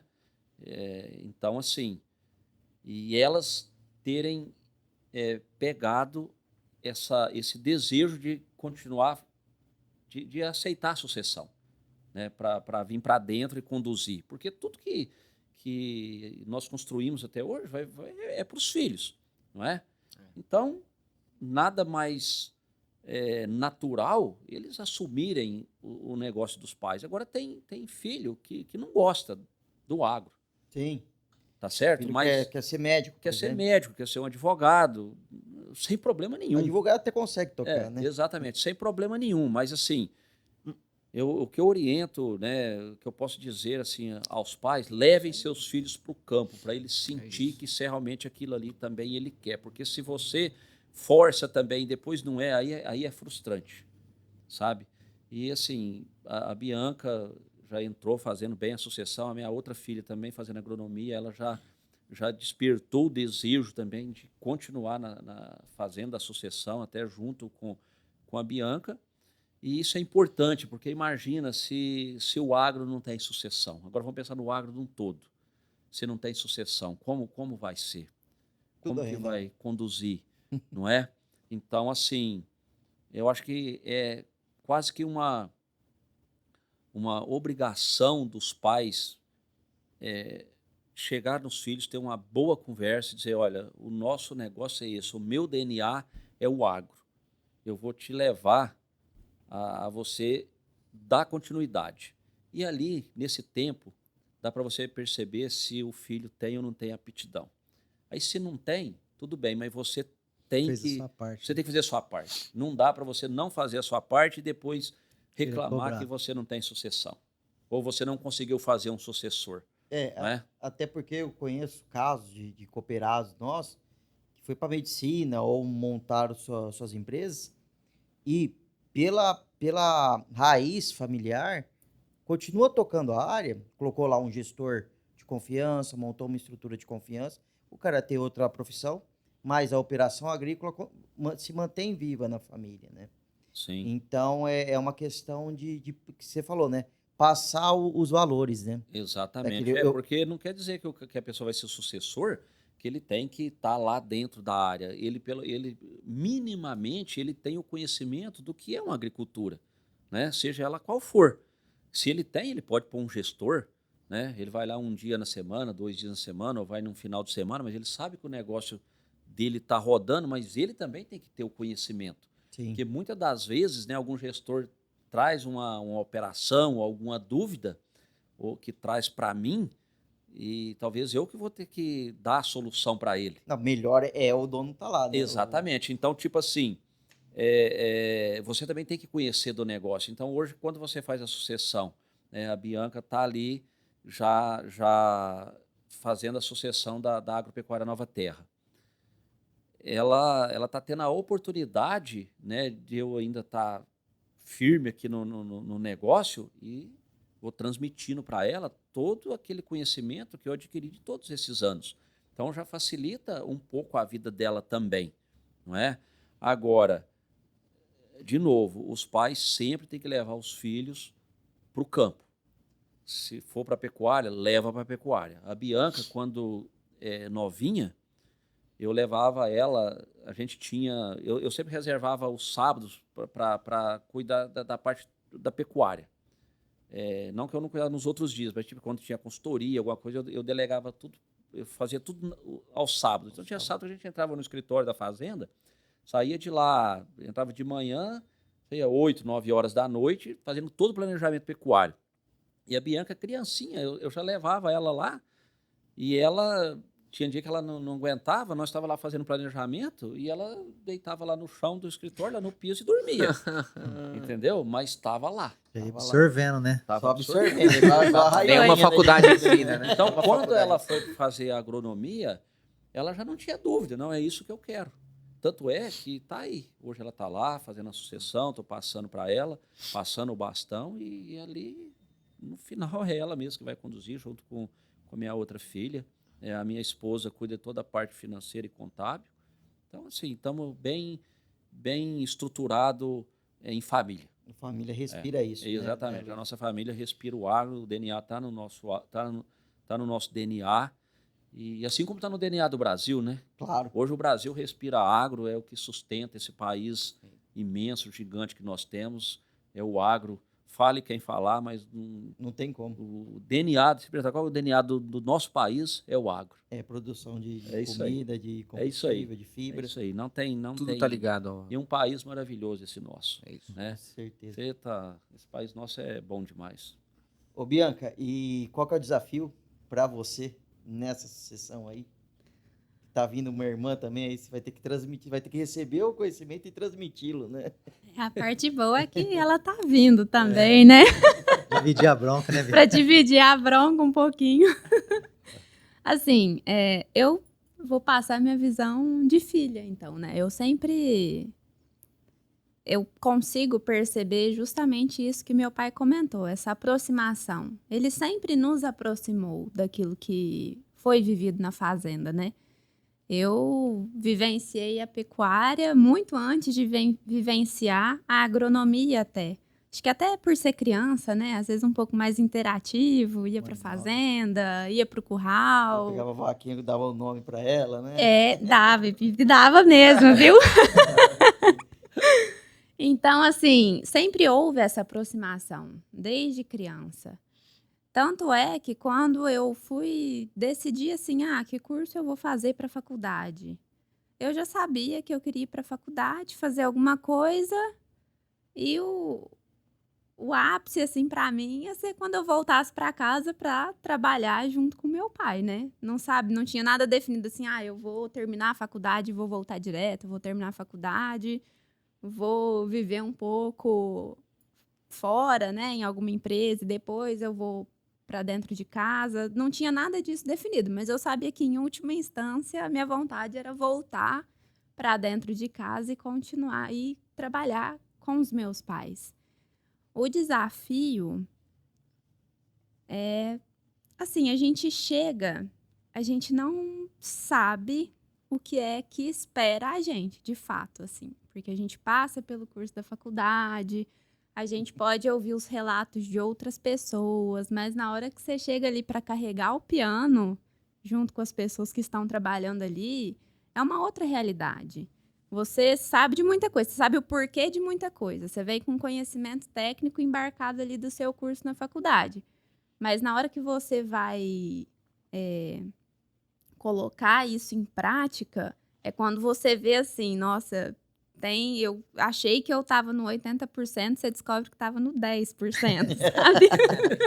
Acontece em todas as profissões. Né? Então, Sai, a gente sabe tudo da faculdade. exatamente.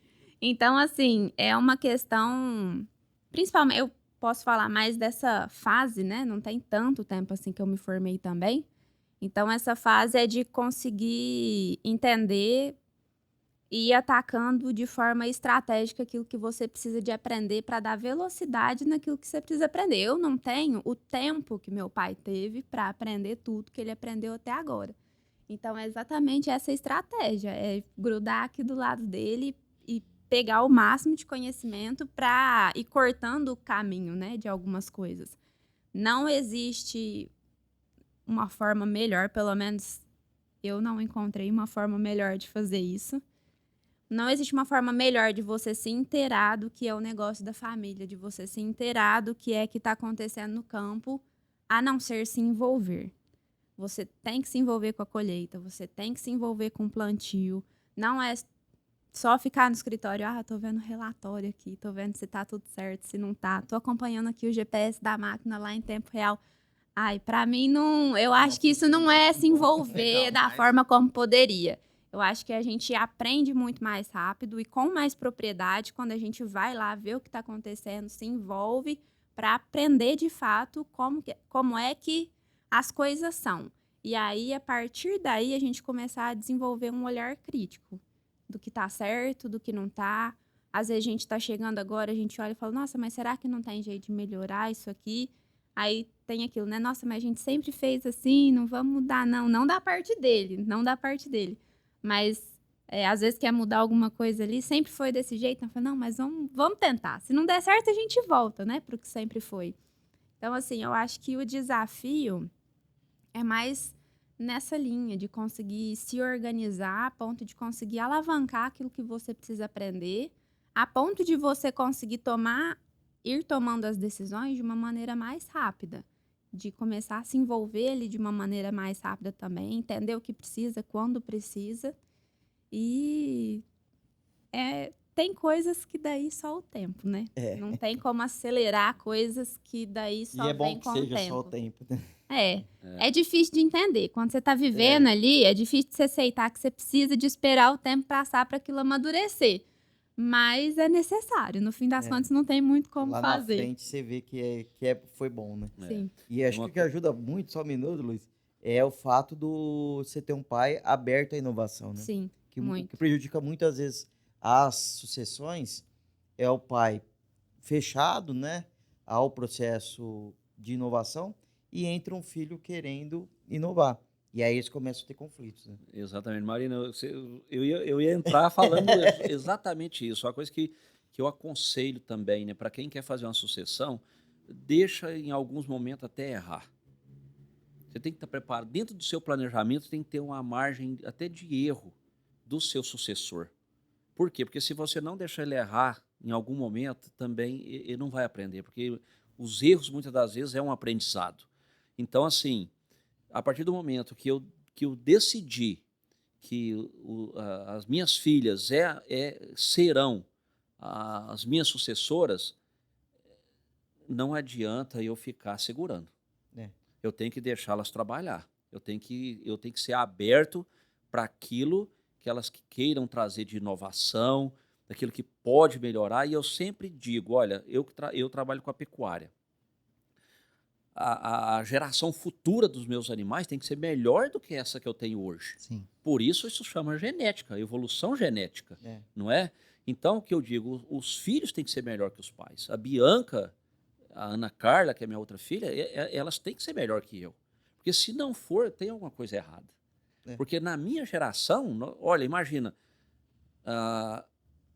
esse ano, né, nossa 23ª safra. Imagina a minha primeira safra para essa 23ª. 20 e tantos anos se passaram. Meu Deus. O tanto de tecnologia, tanto de coisa que mudou. Imagina se eu tivesse lá, não, eu tô aqui, não vou mudar, do mesmo jeito que eu tivesse conduzindo os meus canaviais hoje da mesma maneira que eu conduzia 20 anos atrás. Imagina. Meu adubo é o mesmo. Adubo é o mesmo, meu implemento é o mesmo. Não quero saber de tecnologia. GPS, não, pelo amor de Deus, aqui ninguém dá conta de mexer com GPS, não vou comprar isso aqui, não vou pôr isso aqui de jeito nenhum. Não é isso, aqui, de novo, treina as pessoas, não é? Agora, a partir do momento que você definiu e decidiu que você vai ter uma sucessão, cara, vai desapegando daquilo e vai passando para a sucessão. Não tente travar a sua sucessão, porque aí também o negócio não vai dar certo. Em algum momento, talvez por falta de experiências, a Bianca está chegando agora, né? Já está com 3 anos que você está comigo, Bianca? Terceira safra.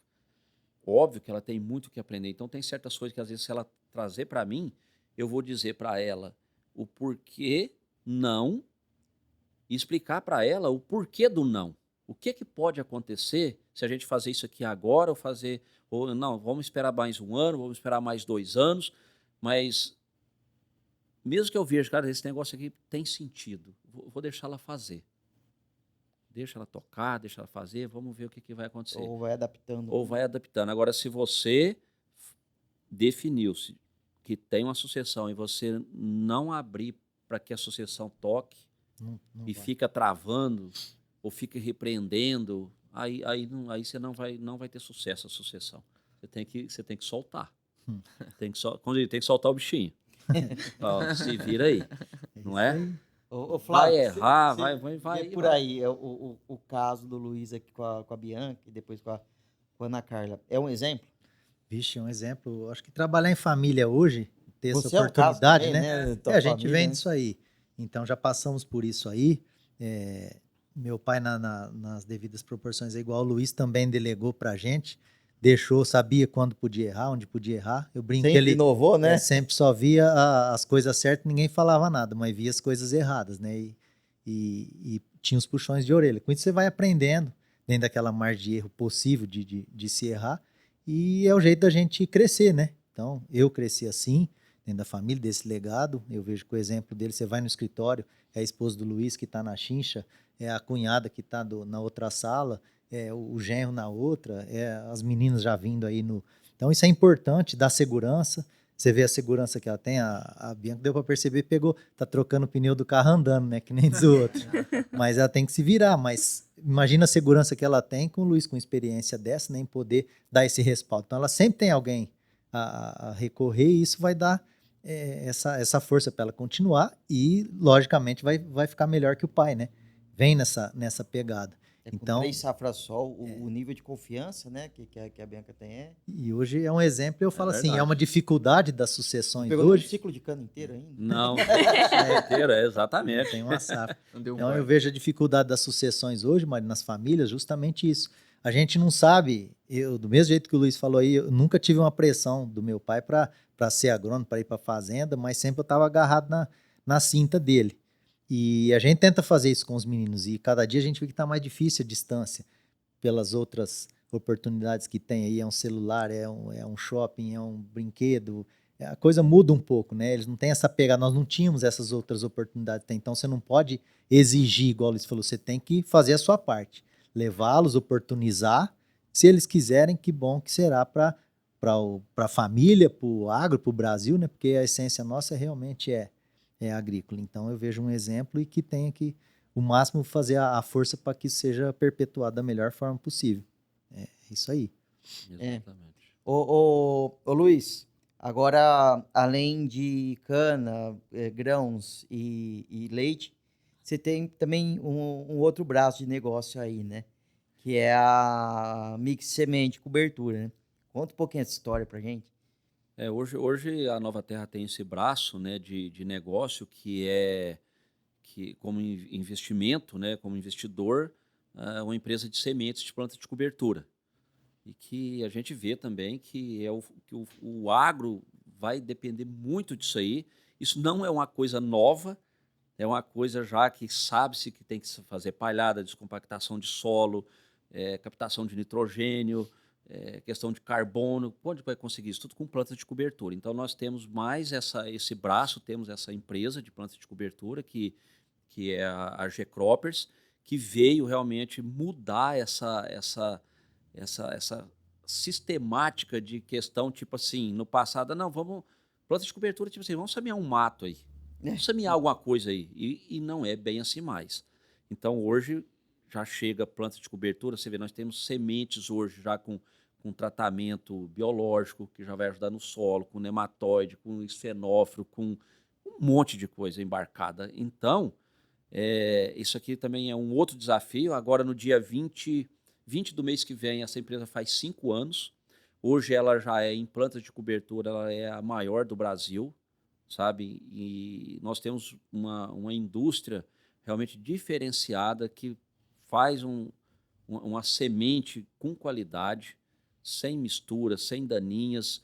Então, assim, é um outro segmento nosso que nós também estamos buscando desenvolver isso para o bem do agro. O bem do Porque agro. hoje, plantas de cobertura é uma realidade. Inclusive, nós estamos fazendo algo, preparando, né, plantas de cobertura para o intercalar da cana-de-açúcar. Não só no plantio, né, a pessoa fazer palhada, a usina, fornecedor independente, mas nós estamos trabalhando também as tecnologias de planta de cobertura no intercalar da linha de cana. Logo em breve nós vamos desenvolver isso aí, que eu acho que vai ser um salto para o setor também de cana, para longevidade de canavial, de aumento de TCH, Descompactação, né? descompactação de solo via raiz, via raiz de plantas de cobertura.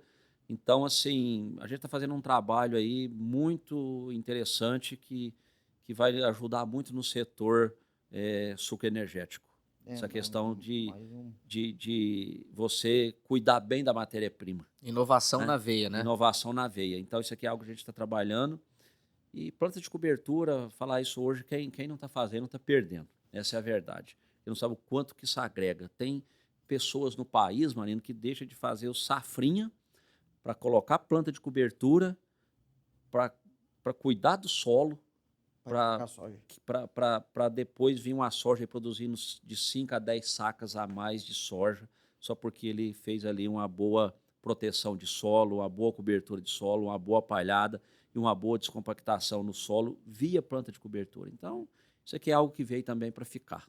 Aquele conceito lá que adubação verde em cana é crotalária, só isso aí já ficou para trás. Não, já ficou para trás. Hoje nós fazemos, tipo assim, nós temos um mix cana, né, que já é direcionado para usinas e para produtores independentes, que é o mix cana, que vai ali 5 tipos de plantas no mesmo pacote, entendeu?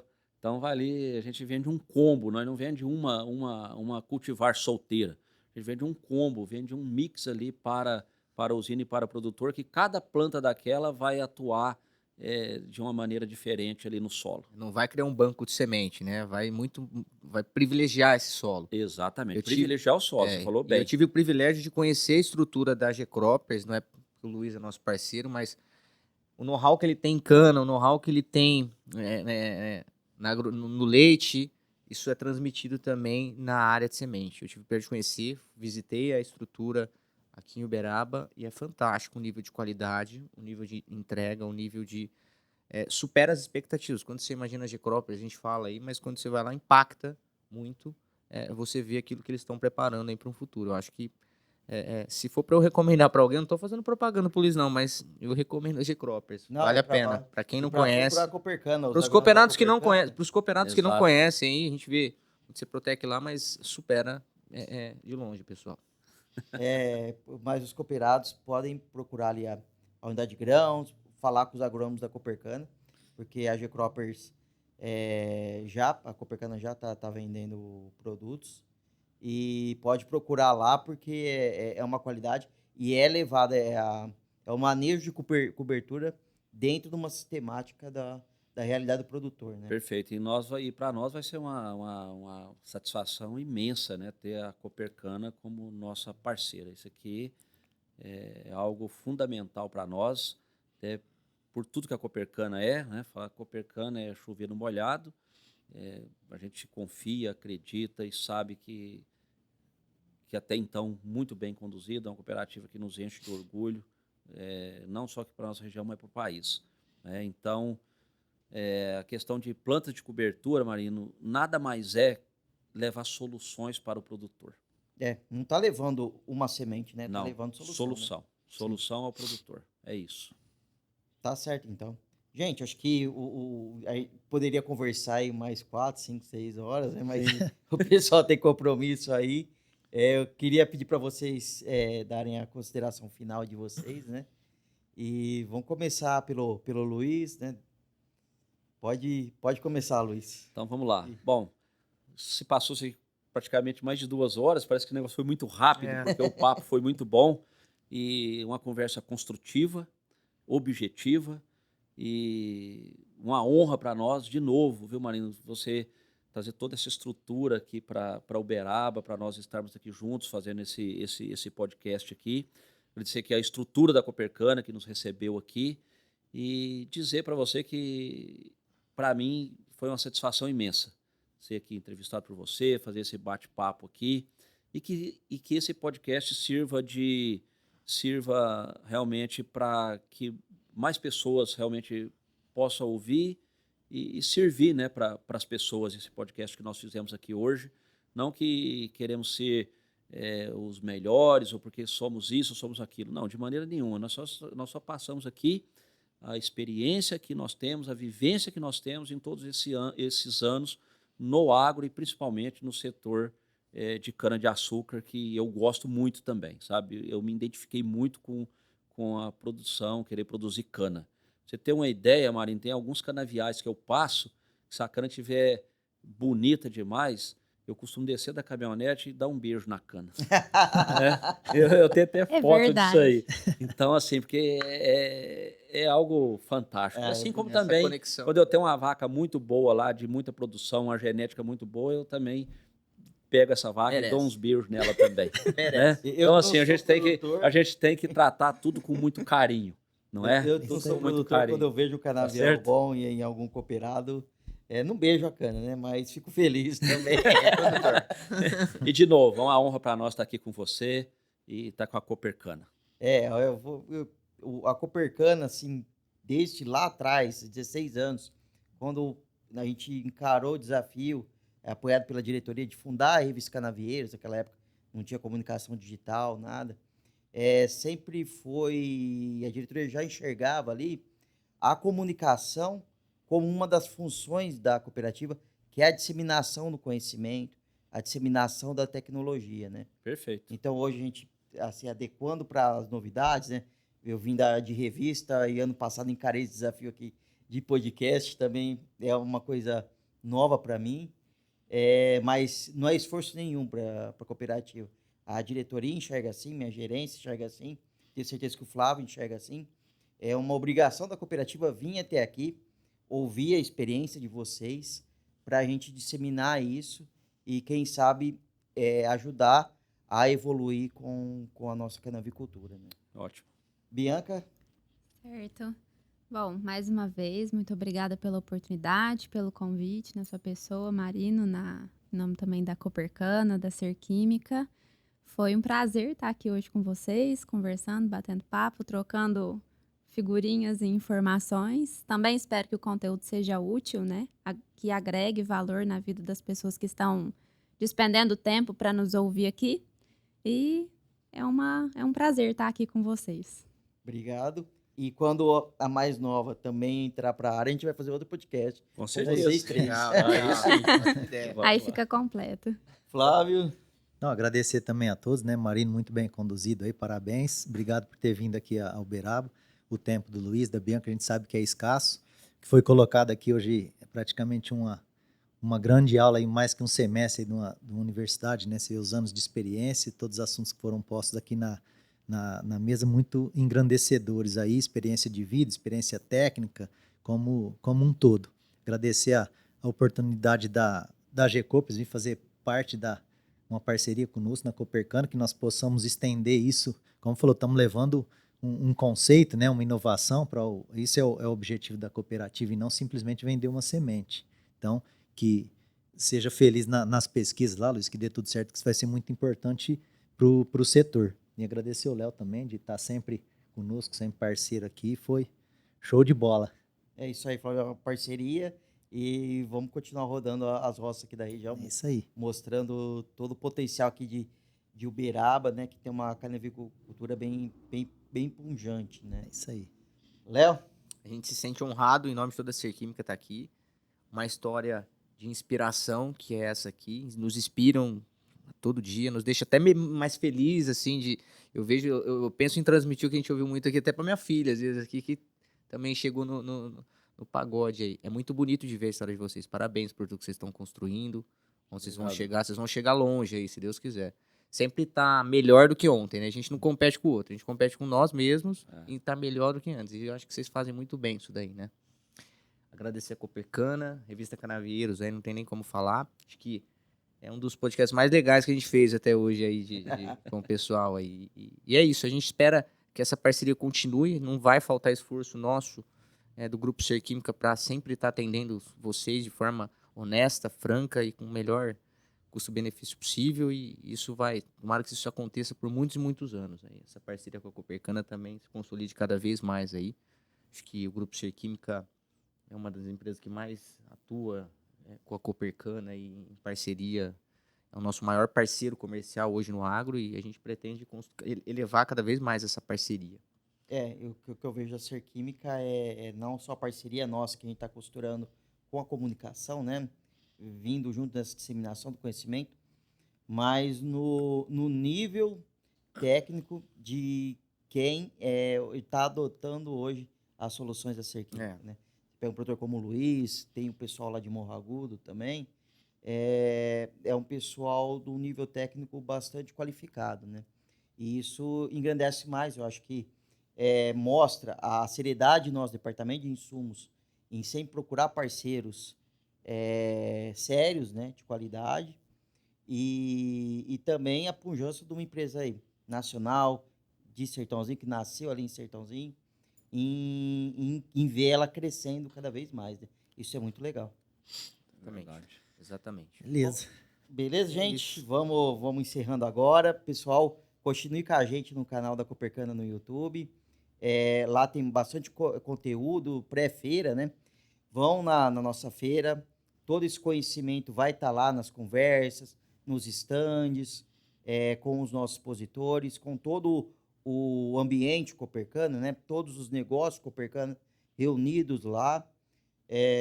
Procure os nossos agrônomos, pergunte das sementes da Gecropers, das soluções, né? De cobertura da Gecropers. Vai se inteirando, vai entendendo mais sobre isso. E até lá. Um abraço e Copercana, orgulho de ser agro.